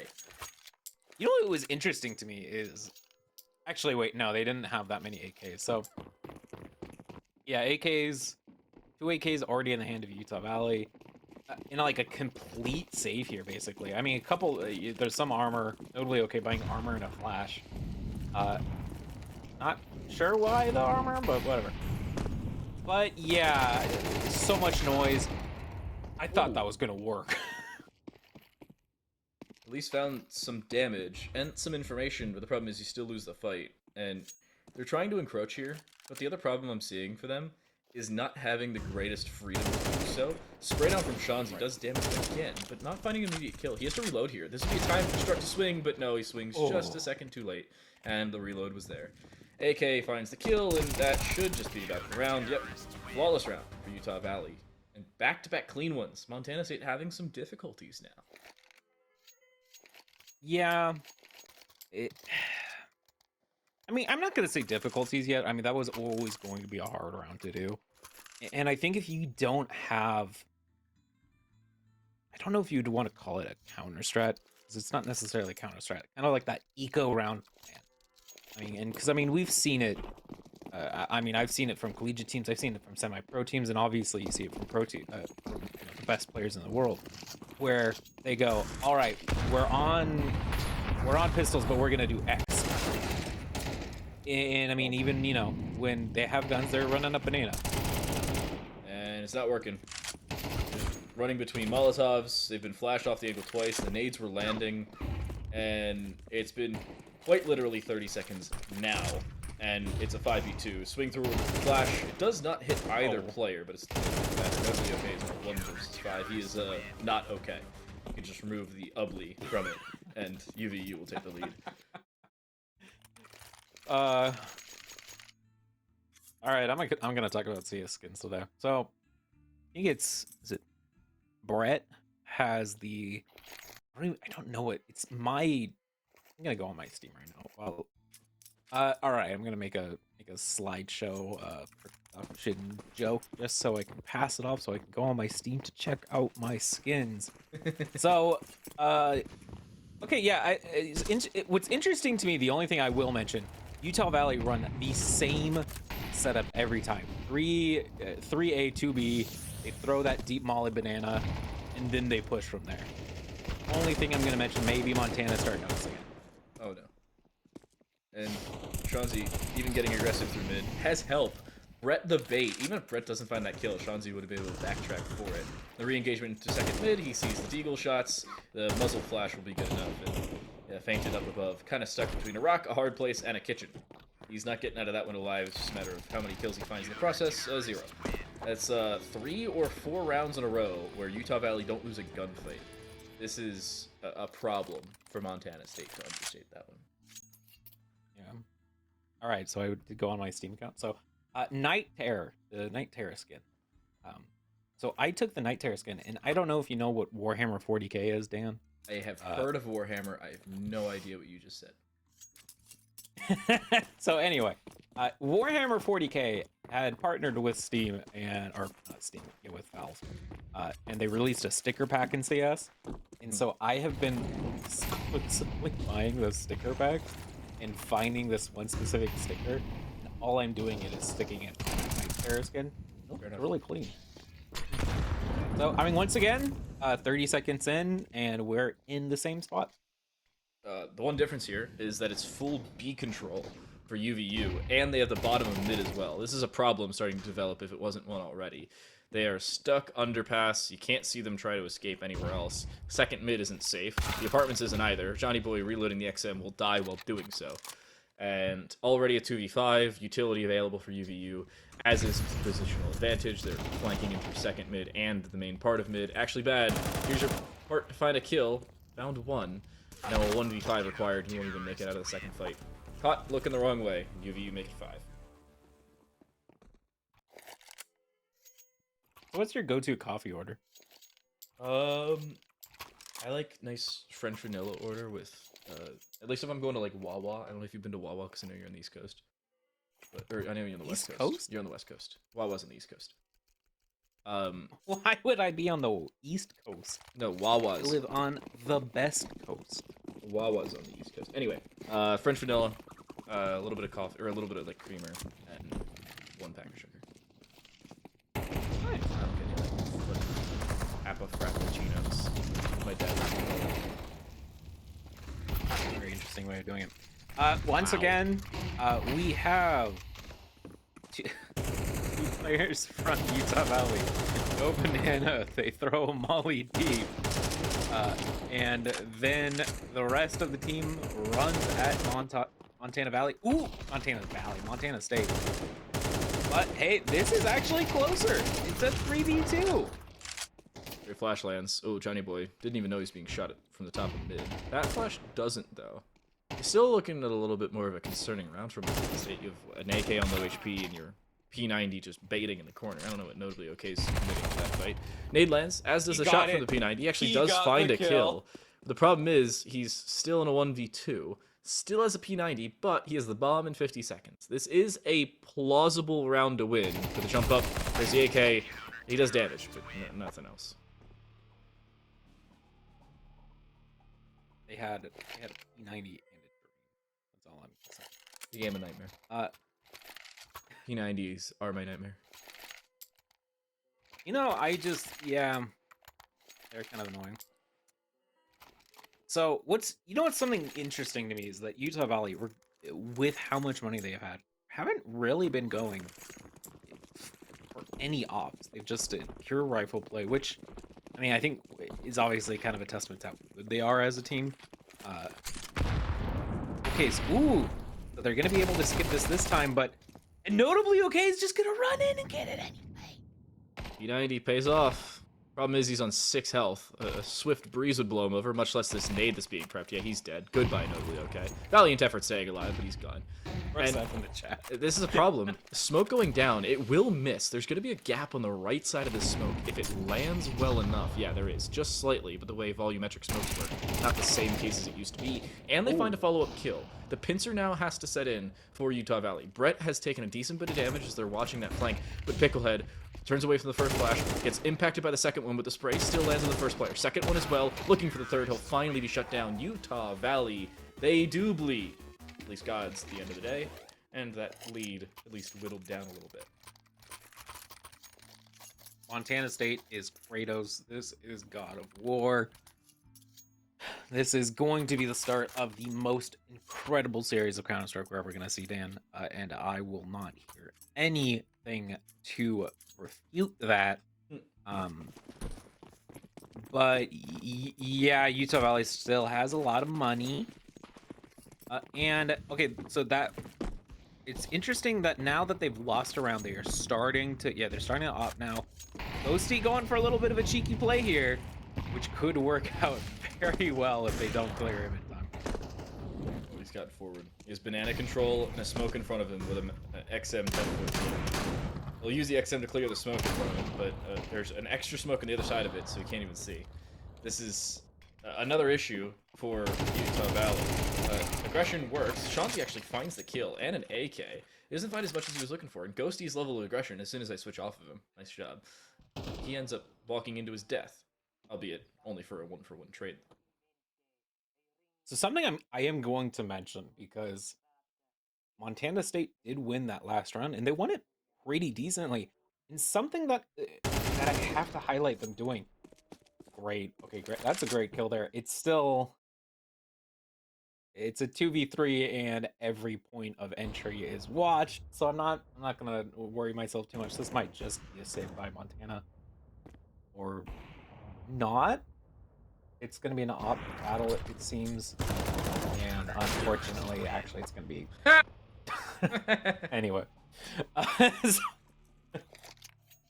Something I want to highlight from Montana: the round they won is the round that they still pushed, even though they knew when the utility was coming, because they knew that they had to hit a timing. And that's something that seems like as soon as they lose an early pick, they just stop. And that's something that maybe if they have a little more confidence, they're going to be able to get more kills. Just swing him. Forehead, that's all you gotta do. Johnny Boy seemingly trying to do that here with an AK. Molotov will land at their feet, though. They have to run in front of it, and they get hit with a nade, and they're dead. So, how's that confidence looking for you there, Zohan? Hey, it was one player. Look at this, dog. No, come on. There is 3 players in almost T-spawn, and you're like, oh, what is that confidence? I'm sorry, Johnny Boy CS can't be Johnny's hymns in CS. And, ooh. Ace on the board. Ace on the board. 1v5. Ace on the board. Fainted, no scope misses, and he'll die. No ace. It's a 4K for Mayhem, but yeah, it was fun.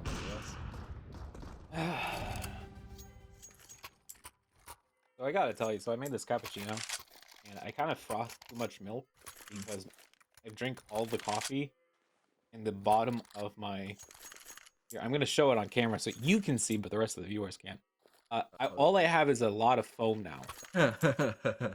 So he does. Hold on, I can show I can show them. You ready?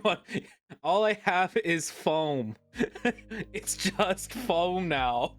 So it's just like I don't know what to do with it. There goes all your caffeine. So all my caffeine is just in foam. So okay, this is an interesting. So it's the last round of the half. They have a decent buy, so there's still a chance. But once again, they do lose that early pick. and banana control is just absolutely in Utah Valley's control. Yeah, it's been the case for a lot of this. Montana State, their early round control just hasn't been there, and I feel like every single round they're playing catch up. But jokes aside, notably okay looks like he's cheating. I think that was just him looking at somebody else trying to stay scoped in on the outside of his screen, so he is not actually cheating. However, it's still a weird scenario for Utah Valley, where they're basically being gifted all of banana control, all of mid control, and all of apartments every round. Why won't they just take it happily? In Montana State, they're just handing it over freely. Maybe they were trying to set up for the 9-3 curse, and it's not Valorant, but still somewhat reasonable for them to try and go for it. This is, I don't know, this feels like a gift. In a way, I think kind of the issue here is that, you know, Montana Valley won that round, I think, off of great aggression. And it was team aggression, too. As soon as I think some players were like, hey, maybe we should play aggressive, it was a solo push, and it just didn't work out. I mean, look at this. Okay, Utah Valley just having solo aggression onto B, and it's not gonna work out too well. I mean, that solo aggression on a B opened up a decent bit of space, but the problem is they're taking a 2v1 on A that could be a 3v1. For some reason, they have a player walking up banana while the bomb's being planted on A. I mean, I suppose you can delay that reaction. Delay the rotate. Will the headshot land? No. Both of them have to run a different direction. In the end, it may not even matter. Johnny Boy's on low HP. You've already found that opening kill and struck elsewhere, and good levels of aggression from Picklehead has given you basically free space. Not to be confused with what may be bingo terms. It's Picklehead walking in with just freebies across the board, and Utah Valley now on double digits early here in our last series. Yeah, and I mean,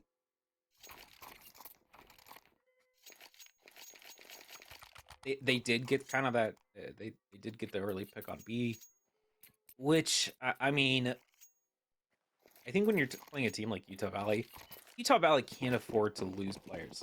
That's not, you know, it's not you're going to lose one and then boom, you've lost your star player.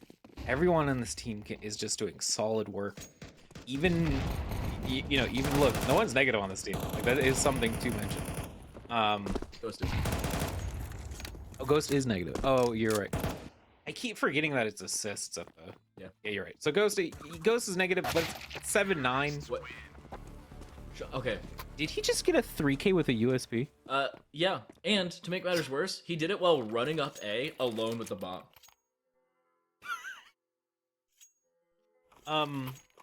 Sure. All right. So with the fairness of EGF, I'm just not even gonna talk about that.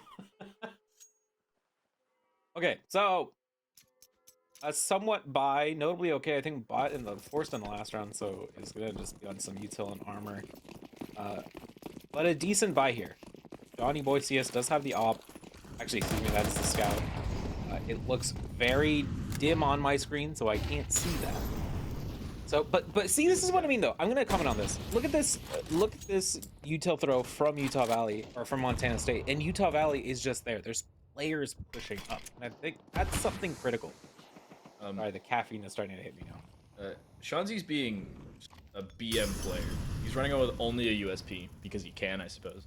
It seems like it's working. Ashley Bad is in a decent position here, but the problem is they don't have the same space they're looking to work with. The walk in, finally, that scout will start to pay All right, off. Snodgy is going to be, but Bond's planted. Is a still kind of a decent. Ooh, Kill. that is a good pick. Good pick. Struck has made it 1. Makes it a 3v2 with a re-aggression. There's Mayhem with 1. That may very well be good enough to set them up for the round. Smoke goes down as well, and Brett, good enough.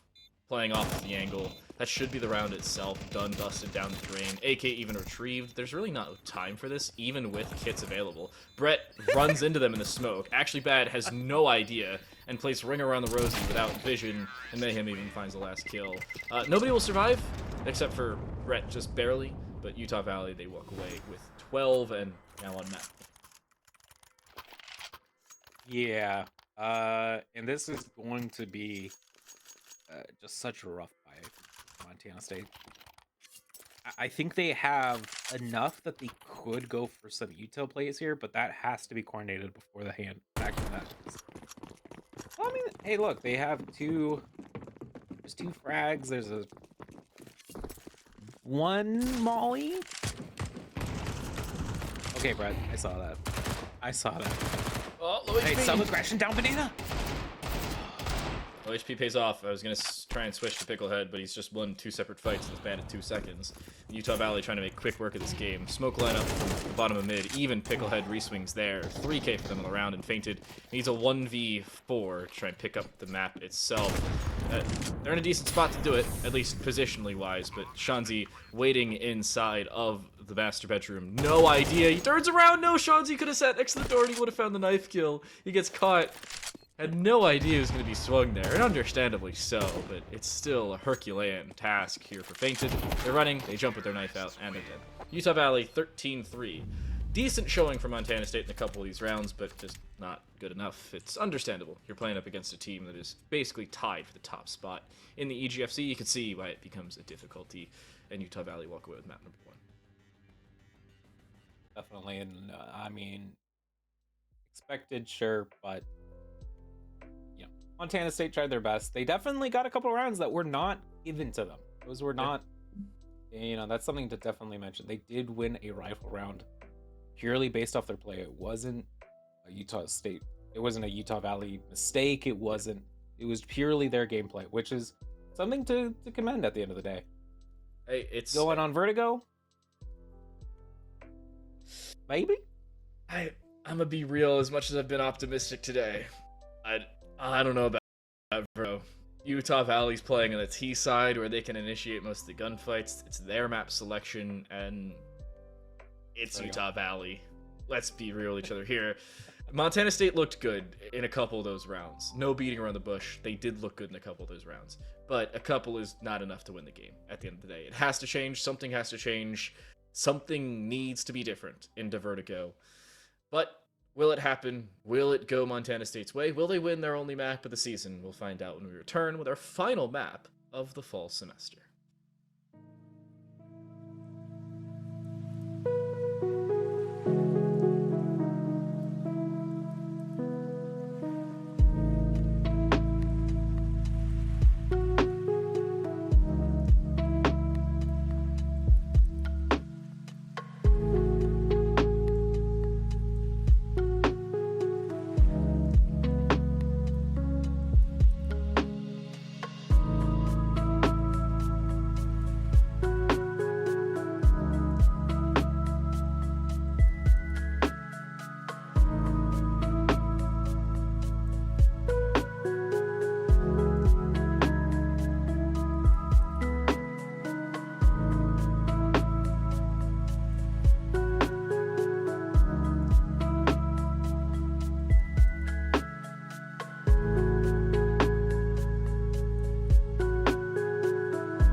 Gotta say, it's gotta be better for Montana State. Yes, they had some signs of life. Yes, they won the pistol. Yes, they had the lead for a couple rounds, but a couple rounds is not the game. It was not good enough for Montana State at the end of the day. Utah Valley, they do as expected. It was a fairly clean map victory. Inferno goes their way. Was not their map selection. Vertigo, however, could be worse for the Bobcats into this one. Was Wolverines the one from you ever seen, was it Red Dawn movie? Yeah, it is Wolverines. Yeah, Red Dawn. Good movie. Probably too old for you, as it is 10 years older than Never me. heard of it. So for all y'all youngins watching this today, it's about effectively it's high school in the middle of Colorado where the Soviet Union invades America, and it's a couple students from the school, and they're the Wolverines, and they somehow fight back against the Soviet Union. That's high school. Yes. Anyway. Me when the Soviet Union invades Colorado, of all places. Colorado. It's Colorado, man. Anyway, Wolverines. Yeah, I mean, really, at the end of the day, look, there's not much to say. Utah Valley is a very good team. Montana State has to do a lot to win this. Yep. You know, we've said it 1,000 times, and at this point, it's the end of this. You know, it's the end of the split. They're going to have some time, but hey, there's still a chance. And the other conversation in terms of like actual strategy for Montana State is what do you try and bring on the CT side? You have a team like Utah Valley who's going to play very confidently. You were talking about the exuding confidence. Hey, you got to play more confident. But yeah, it's not the same case when you're playing up against a team that is of the mechanical caliber on Utah's side. Montana State is not a bad team, but they have played in, we'll say, less than ideal scenarios. They haven't opened up well. I think their mechanical skill doesn't really give their strategy, or their strategy doesn't give their mechanical skill justice. They should have been opening up better on Inferno. Their CT side just couldn't catch up. It's a CT side. And to make matters worse, they start on the CT side of this second map. I'm not gonna lie, it's not looking great if you're looking at this from Utah Valley, or from Montana State side. And if they pull off a miracle, I'd say 6+ rounds, you're happy, but you're playing up against a team like UVU. Probably not going to go your way. Yeah, and I mean, something that like I think with Counter-Strike is at the end of the day, yeah, there are going to be teams that are mechanically better, and there's going to be teams. I think something though that we've definitely seen in that kind of just the it factor of the day, and you know, I'm not going to say it's going to happen in Montana State, but we have definitely casted some absolutely incredible games that, you know, just did not go the way we expected it to. I like this setup. I don't think it's going to be that useful, but who knows? This could be fun. See, Utah Valley already an opening kill. They go 1-for-1 in the earlier stages, but that's about it. 4v1 in 25 seconds, and Struck is on 0 HP. He's dead. Mayhem finds a 3-piece, and UVU make it a 30-second pistol round. Oh my goodness. I think this could be the quickest game of Vertigo we've seen in a while. Cool knife skin. Don't know what it's called. Cool knife skin. So, Vertigo. Knife. Paracord. I do actually have paracord, ironically. Like, I have a knife that would be probably considered a paracord knife. Fun little fact. Anyway, so Montana State not really buying up here. I do like this. I always think that if you are kind of considered the less favored team, don't force up. It's just going to put you in a worse spot if you don't clutch it out. Oh my. Fortunately, that's what's gonna happen. But there's next round. There's a lot of rounds in the first half of play. Mayhem is just going to keep doing that, and most of them, if I had to guess. Actually, Bad finds one back. Mac 10 retrieved. Unfortunately, has 4 bullets in it. And even if he hit all of them from that distance, probably wasn't going to be enough. And the only gun you lose is the Mac 10. Shanzi won't have the opportunity to pick it up, but it's not really going to matter. 2-0 UVU. And Montana State don't fully force, so they still will be able to buy here. But it's not going to be the greatest to buy because you've gone back-to-back rounds picking up a single kill total. I need more bullets. Sorry. So, yeah. Kind of drawing a blank here, Dan. I think this is definitely going to be a critical round for them. Notably, okay, not staying on the pistol is, so I think that's strange to me, to say the least, and he just lost 2 of the rifles. Usually we complain about teams over-investing, not under-investing in less than ideal scenarios. Bomb should be planted here. Nade will miss by a little bit. It'll still do a little bit of damage, but nothing to worry about. Jump over top of the orange boxes. Ghosty's aggression shut down, but Struck loses most of their health to do it. Now's a very good time to drop the M4 to somebody else, because you are not in a good spot to hold it. You can see exactly why. Brett, nice nade, will end up shutting them down. M4 actually is unintentionally dropped over to Notably Okay. They had no idea they picked it up, though. And they stuck with the 5-7 just to die with it in hand. UVU, another fairly quick round, another quick opening, and another round to hold down.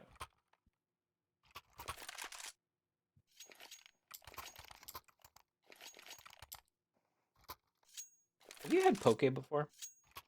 Okay. Yeah, okay. Like Pokemon? No, it's like a poke. It's a Hawaiian food. It's poke bowl. My Hawaiian food knowledge extends to chicken and rice. So no. You like sushi? No. Okay, never mind. You probably won't like poke then. Basically, it's like if you take like a rice bowl, but instead of chicken and rice and whatnot, you put sushi on top of it, like it was sashimi, with other toppings. Okay. Kind of eat it like a. It's pretty good actually. Try it sometime. Yeah. Back to the game. Back to the game. Shanzi has a deagle. They are walking alone up A, and it's working. And Montana State is still fully convinced that it's B. Scout out. Ghostly's the only one here. They deserve an Oscar for the fact they're selling this B take. And Scout out, they, I believe, have run out. No, they haven't. It's a 10-round magazine, not a 5-round magazine. Forgot about that one. And Shanzi had the entire A site. And you know what they do instead of planting the bomb? They go for kills because they can. Deagle out, they'll swing. Fainted has no idea. Oh, and they've missed. This now becomes a much more precarious round. UMP for notably okay. Op out for Fainted. 1v2, and they're not pushing him. They're going to let him plant for some reason. Honestly, the fact I'm watching this and I still think Utah Valley could win He's this tucked. pretty easily. Oh no. He's tucked ninja. There's no way they logically clear this. Smoke down, they think he's gone catwalk. No, they clear it because that's what happened. You clear the weirdest spot. No, they're never gonna clear this. No way. Fainted just took a second look at it. That's the only time he's gonna look in this direction. Oh, no, he does clear it! Oh my goodness! He clears it! Let's go! Montana State win. Oh. We're gonna watch the fall of Utah Valley all the way to the floor. 51 stories is the drop from the construction zone of Vertigo. That is the most... I knew they were going. I just knew it. Because it's... You know when you're playing like at a really high level, people go, "Oh, you don't check that." I don't play at a really high level. I wouldn't know. I'm sorry.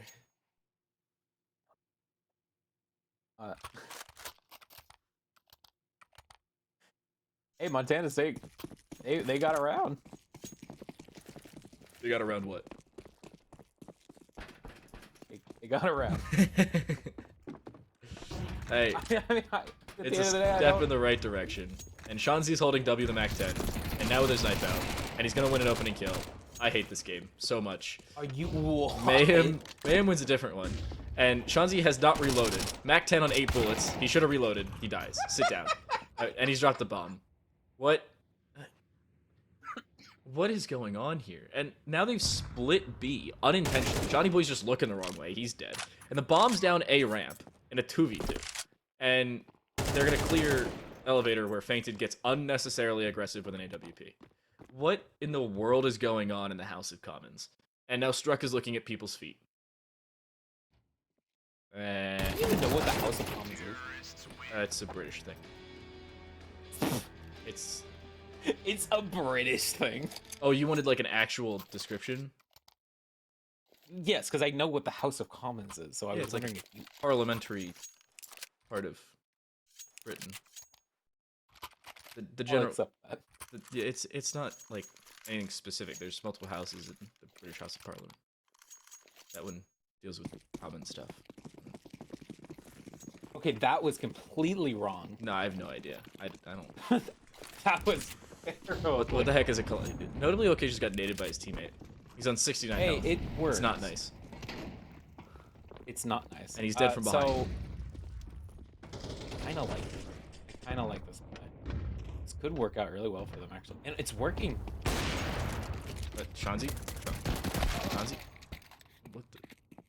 And he now has an op. And he has... Okay, good. Finally, he's done. The bomb is down in CT.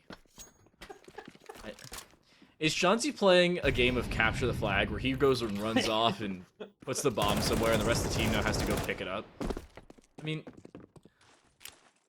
What the... It's working. Oh my gosh, it's working. Notably OK hasn't seen anybody since taking early nade damage. Struck has an op and 3 health. I mean, if anybody's going to be on 3 health, I suppose it's your offer. But... What? Did they clear this corner? I don't think they play aggressively. Yeah, I like this actually. Oh no. Oh no! Don't! Oh no! Oh, No! sorry. Don't peek! Don't peek! Don't peek! Don't peek! I think they might have seen them. He goal Oh posted. no! Goal posted. Start 1v1. Bomb hasn't even been retrieved. Swing, and he's dead. I don't like this version of Counter Strike. Can we go back to global offensive, please? All right. So the House of Commons, right? Okay. So do you know Congress, right? How I we do. have Congress. The So opposite of progress. um, let's not talk. We're not getting into politics. I'm just explaining them. So in Britain, they have kind of the same structure where it's two houses, Bicameral. but they have yes, bicameral system. They have the House of Commons and the House of Lords. The difference though is the House of Lords is really just an advisory body, so they have a weakened bicameral system where one side actually makes the rules, which is the House of Commons, because that is the commonly elected. So the House of Lords is just a bunch of deities that can't do anything. The House of Lords is a bunch of lords, literally. Yeah. Or well, it used to be. Nowadays, it's kind of more just But nobody randomly appointed. There we go. Okay. Yes, let's go. Yep, that's good enough. Montana State win the game. This ends 1-1, and that's all she wrote. Thanks for coming, guys. We'll see you guys next time. Next season, actually. We'll see y'all next week. 118 a dream. Okay, if he had actually got like another one, that would have been absolutely. So, all right. In all seriousness. So, I mean, that's the first round that was like logically played. I agree with that. Yeah, and that's something I was going to mention. Is just I really wanted to see Montana State honestly just be a little more aggressive. Like just at this point, what they have, we do have a DC currently for Utah Valley. So I think if there's a time for Montana State to win around, it's definitely now. Not a huge fan of that smoke, but they might not be clearing. We're notably okay. They do. Never mind. Struck's aggression. That takes away the op. 4v3 now.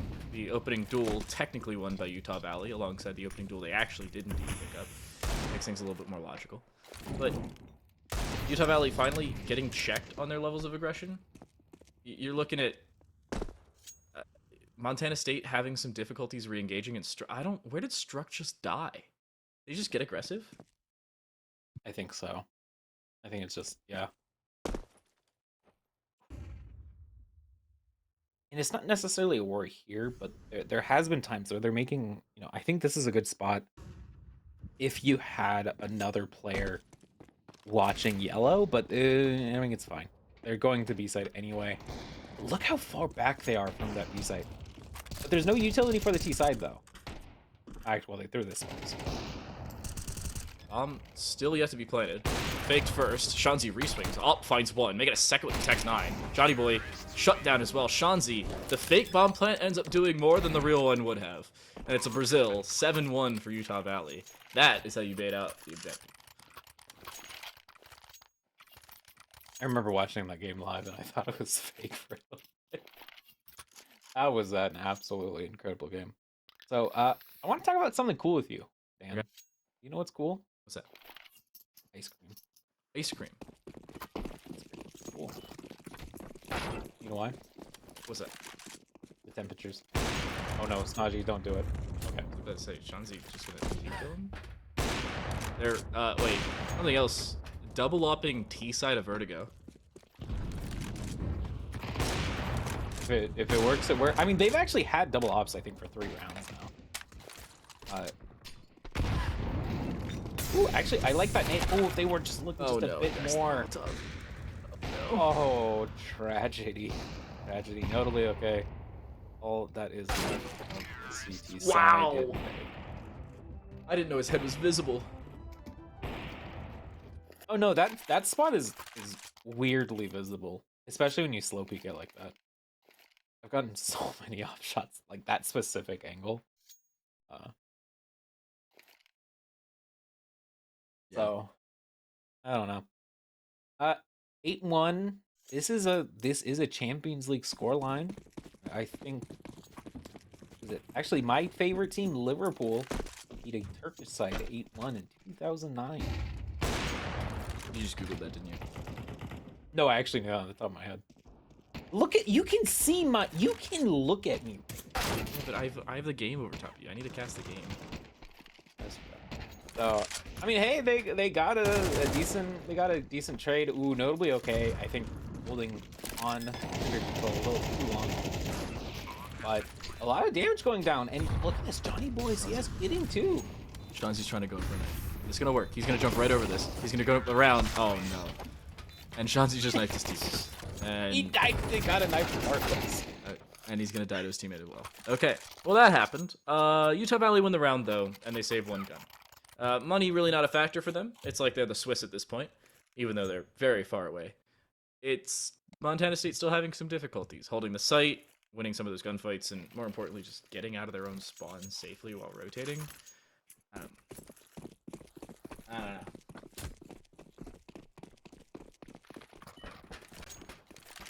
I mean, at the end of the day, I still at least,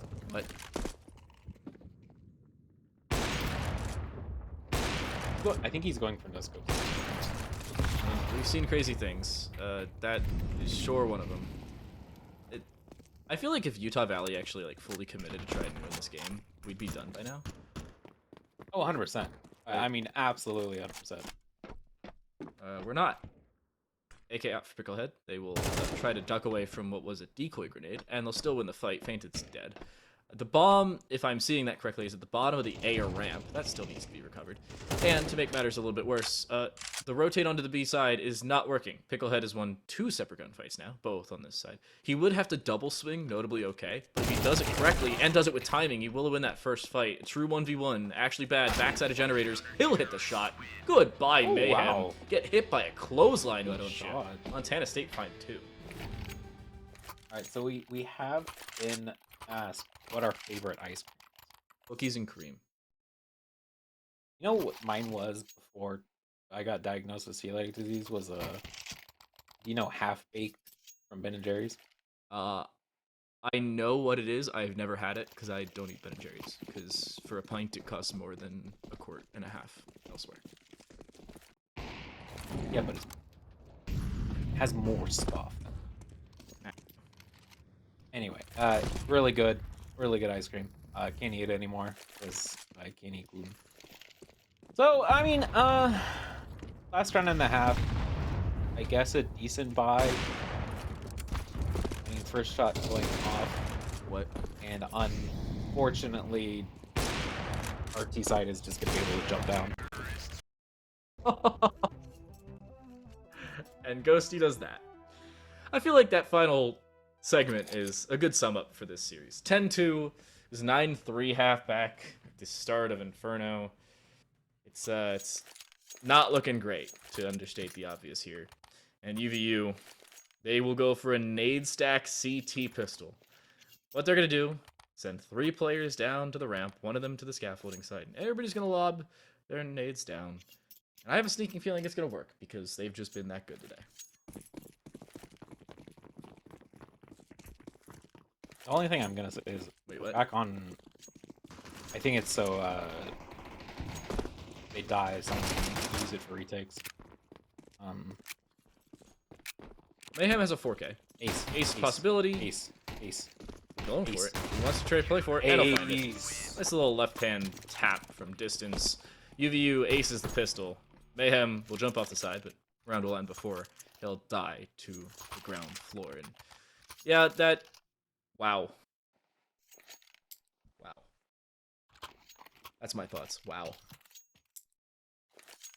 And yeah, I mean you got to force here. I mean, I guess you could try coming back from 212, but So they are going to be fighting down mid.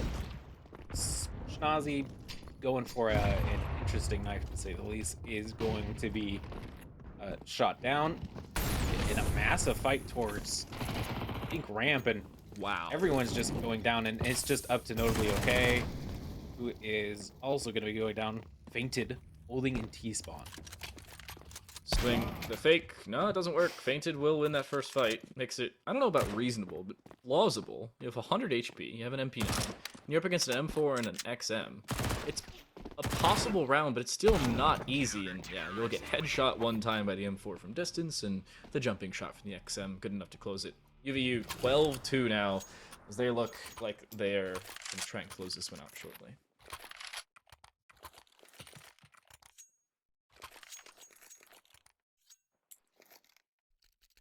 Have you ever been on like a high-rise construction place? Yeah. Really? Mm-hmm. Oh. Yeah, Actually never in had. GTA. Building was never Glaring at you right now.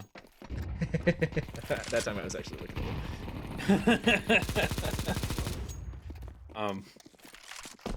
Nazi, Shanzi. Shanzi, laying down suppression fire for their team, and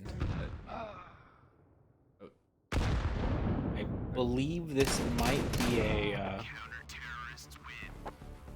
an FF from Montana State University. So, I mean, an interesting series to say the least. It was definitely definitely some fun things, and it was a series. A series of all time. I think we'll put that one down as 13-3, Series of all 13-2. time. Infernago, Infernago? Yeah, I got you saying it now too. It's Infernago. It's the two maps. It's Infernago. It's just logical. No, Inferno, I'll say it again. I will repeat myself to the end of time.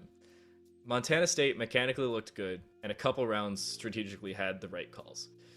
But Utah Valley, not only did they just exude confidence for understandable reasons, but they had good utility to start the rounds, they had good mechanical skill to close them out. Same case on Vertigo. They lost a couple rounds because they got a little cocky. It happens, but I feel like that about sums up this one. 13-3, 13-2, nothing else to say. We interviewing today? That is what I am trying to find out. I just asked 2 seconds ago. I'm gonna presume yes for the time being. I don't see why not. I'll give him like a minute to respond. But I'd like to see what Utah Valley has to think about things. It's a good song, by the way. Yeah.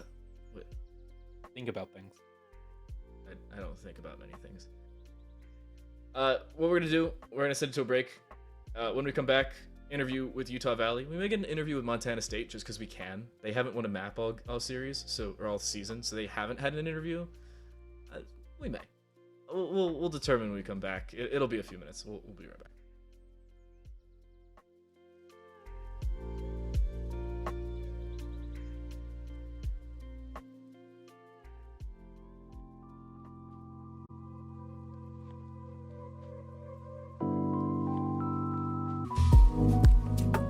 One of the first times we've done that, at least thus far in EGFC. Montana State, not the greatest of seasons, but they showed up just about every week, except for week number 2, and they showed out. There have been signs of life, not only in series, but in the season. We have actually bad to give us their thoughts. I gotta say, not the greatest of seasons. Not gonna beat around the bush, but what are your thoughts on things? Is there a look up? Is there something better down the line? Well, I think we were just put in a tournament that was a higher level than we normally are. We're a casual team. We don't even Fair. we're not even a full esports organization. We don't get funded. We're just a club. So we had 5 guys apply, and so we had a 5-member team. So it was just we got put in a skill level that was above ours. So we'll probably be in a slightly easier league probably next year. Or we'll just, of course, we'll try to improve, and we'll put the effort in and see if we can get better players, of course. Fair enough. I mean, you're looking forward. Is there anything specific you're going to change in the spring semester? Is there anything going on in the background? You guys scrimming every week? Because I know you guys are, you said it, casual. You're playing up against teams like RIT and Hawaii and UVU who probably scrim on a daily or every other daily basis. What's it looking like for you guys into the spring? Is something going to change? So for us into the spring, I believe our captain or our coach is looking into different leagues, but we're going to try to scrim and we're going to try to get together because we didn't get too many practice in this season. I mean, you said that second game we had to skip. That was because one of our players got into a severe bike accident and couldn't play because I he heard was so about that. injured. Jeez. Yeah, that's it, So- it was your captain, right? Or who was it? It was- This was like 6 weeks ago. It was myself actually, but the point is, You okay? we all. Jeez. Yeah, I'm fine. It was fine. One of My our bike's in players. worse Yeah, I condition just than wrecked my bike. Well, It was me. I'm just fine. Okay, On my that's good. first bike accident, but I had to go to urgent care, so I couldn't play the game. And I think we also missed game 5 because one of our players was just couldn't make it for week 5. I wasn't here. I don't know. I believe we I also missed missed game week 5. 5. So But what we've been doing for the between semesters, we're planning on getting together and practicing a little bit more because we didn't really get that. But ultimately, we are a club just trying to have fun. So as long as our players are having fun, we'll keep doing whatever we can. hey, having fun. That's what matters. Yeah, that is. And hey, I mean, at the end of the day, I think the important thing is, yeah, have fun and just try to have confidence regardless, even if that's how you're playing. So congrats on the I mean, I'm sure you saw Congrats that on last the- round. We were on the season. a little Oh yeah, a little y'all look concerned. like we had y'all we, were we having didn't jump off right fun. away because we were like, oh, we don't want to get in trouble. But then we're like, well, we lost every single map. I think we can go out on our own terms. I think Tyler will understand. I'll put in a I good think word. I got y'all you. y'all took it. Y'all took it on your terms. I mean, apparently the worksite had like 31 or 32 accidents. You guys were jumping off cliffs in the knife round. Jeez. Yeah, we were all. One of our players didn't know how to do the jump from CT spawn into like around the block. Oh, the onto rat. Yeah. And so we were all trying to show him how, and there were a few times where we just body block the person behind us. So we'd all die. So at just once. a big peek into the setup. I have the observer PC over here. Don't mind the mess. It's just not on camera, but I can see the game when it's being run. And I just saw you guys doing that for like the entirety of the knife round Yeah. while we were setting up to go live. And like 2 or 3 of you were doing just fine with it, but who was it that just couldn't do the jump? Leak it. Notably Leak it. okay didn't know how to. Notably okay didn't know how to strafe properly, so we were trying to teach him. They're dropping 52 floors every time they go for it. They're probably not going to be notably okay at the end of it. But in comparison, you want to see our setup? So we're just each in our Yeah. dorm rooms. So I'm just chilling in my room. Yeah, I'm in my dorm room too. I don't. I'm in my dorm room, too. Like when we played against RIT that first game we had against RIT, we were in quite the shock at seeing how Yeah. they had a whole setup with chairs and their own computers, and we're out here working with what we got. You know what's scary? That's their that was their Division I team. That team, Yeah, they have we I heard. think 3 teams. If not Yeah. 4. I don't know. MJB may correct me on that one, but that team is insane. Universally they recognized as were- top 5. They're looking good. They were Um, really good. For you guys casually, I mean, you guys are having fun. You guys are enjoying it. Anything you want to say to sum up the season? Anything you want to say looking forward into the spring? We got about 2 months till play resumes. If you guys will stick around, I hope you do. I don't think I have too much to say. I would like to shout out the players for sticking through all of it, and I'd like to shout out our coach for letting us play and trying to help us out. Because ultimately, we're not the best players, but he let us all get out there and represent the school, even if not well. Hey, you even got to represent the school in an interview. We appreciate you joining us. I know the season may not have gone how you at least envisioned from the start, but we appreciate you sticking Not quite. around and playing through at least as many of the games as you could feasibly be there, minus a bike incident. Sorry about that. Glad you're okay. That's been actually bad. Be more Zohan's careful, over here. please. What? I'll try. Oh, okay. That's been actually bad. That has been Montana State University, and this season, not the greatest of showings. However, there's still time to improve in the spring. Some new teams may show up. Maybe you have some practice between now and then. Again, thanks for joining us. We'll be back with an interview with Utah Valley after this.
unorthodox close to the show, but a fun one nonetheless. Appreciations to Actually Bad for joining us and giving at least the lower side point of view of the season. Again, Montana State, not the greatest of showings this season. Not going to beat around the bush, didn't look great. But for a casual team, they had fun with it, they enjoyed it, and there's still time to improve. We still have a whole second half of the season. We also still have a whole second half to our interview process, one of the few times we've actually done this. We have Shanzi joining us for this one. Shanzi, thanks for joining us. And again, congrats on the victory. You guys only dropped in 2 maps the entirety of this first semester, and both of them to Hawaii in back-to-back weeks. Heck yeah. I don't So, know. How'd it look? What was the opinion? No, I'm gonna discount this game. I'm not gonna lie. I would love to get your opinion on a 26-5 game, but I really want to talk about Hawaii these last couple weeks because you guys probably the closest game you'll play. You'll play them again in the spring. I'm excited to see that once more. You have had some difficulties against Marquette, similar to Hawaii. A little bit against RIT as well. What are your thoughts on the season? It's definitely been like quite an interesting season considering we're pretty much a brand new team. I actually wasn't planning on going to college, and then I was like, okay, I got scholarship through my dad's work, so I ended up going. And I was like, well, they don't have a CS team in our esports community, so I was like, okay, I'll try to manage one. And they threw me in last second to try to manage a team. Did tryouts like a couple weeks already into the semester. That's why I think we were so late to join the season. I think we joined like a week or 2 late. All of our players we've played quite a bit before. I have a lot of experience playing, especially a couple years ago. I almost played semi-pro actually. Like I played on a team with a guy named Hydrex and a guy named Zelsis. If you know those two, Zelsis plays like Never heard of Valorant Zelsis. Pro right now, Nobody knows but who that guy is. Yeah, who's Zelsis? What's a Zelsis? yeah, nobody knows Doesn't play him. Valorant. But Doesn't play for Sentinels. Either. I don't know anything about Valorant, so and I think considering how late of a team we were to sign up, I think we did pretty well. These Hawaii games were a lot of fun. We saw Hawaii's matches, and they just seemed like a really good team. We looked forward to playing against them. The second time we played them, when we did lose that 2-0, when we lost 0-2, we were a little bummed. I did feel like we were having kind of an off day for that game specifically. Our comms weren't going very smoothly. Me myself, I've had to change internet 2-3 times. So I've been having some internet problems. So I think I had to play that game on Wi-Fi. And so yeah, it just wasn't our game, and we're excited to play them again in the future once we get some more practice in. Yeah. Nice.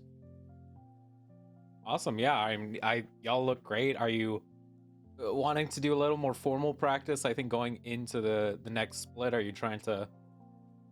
I'm not going to say obviously anything can happen, but y'all look certainly ready for something beyond just the regular season.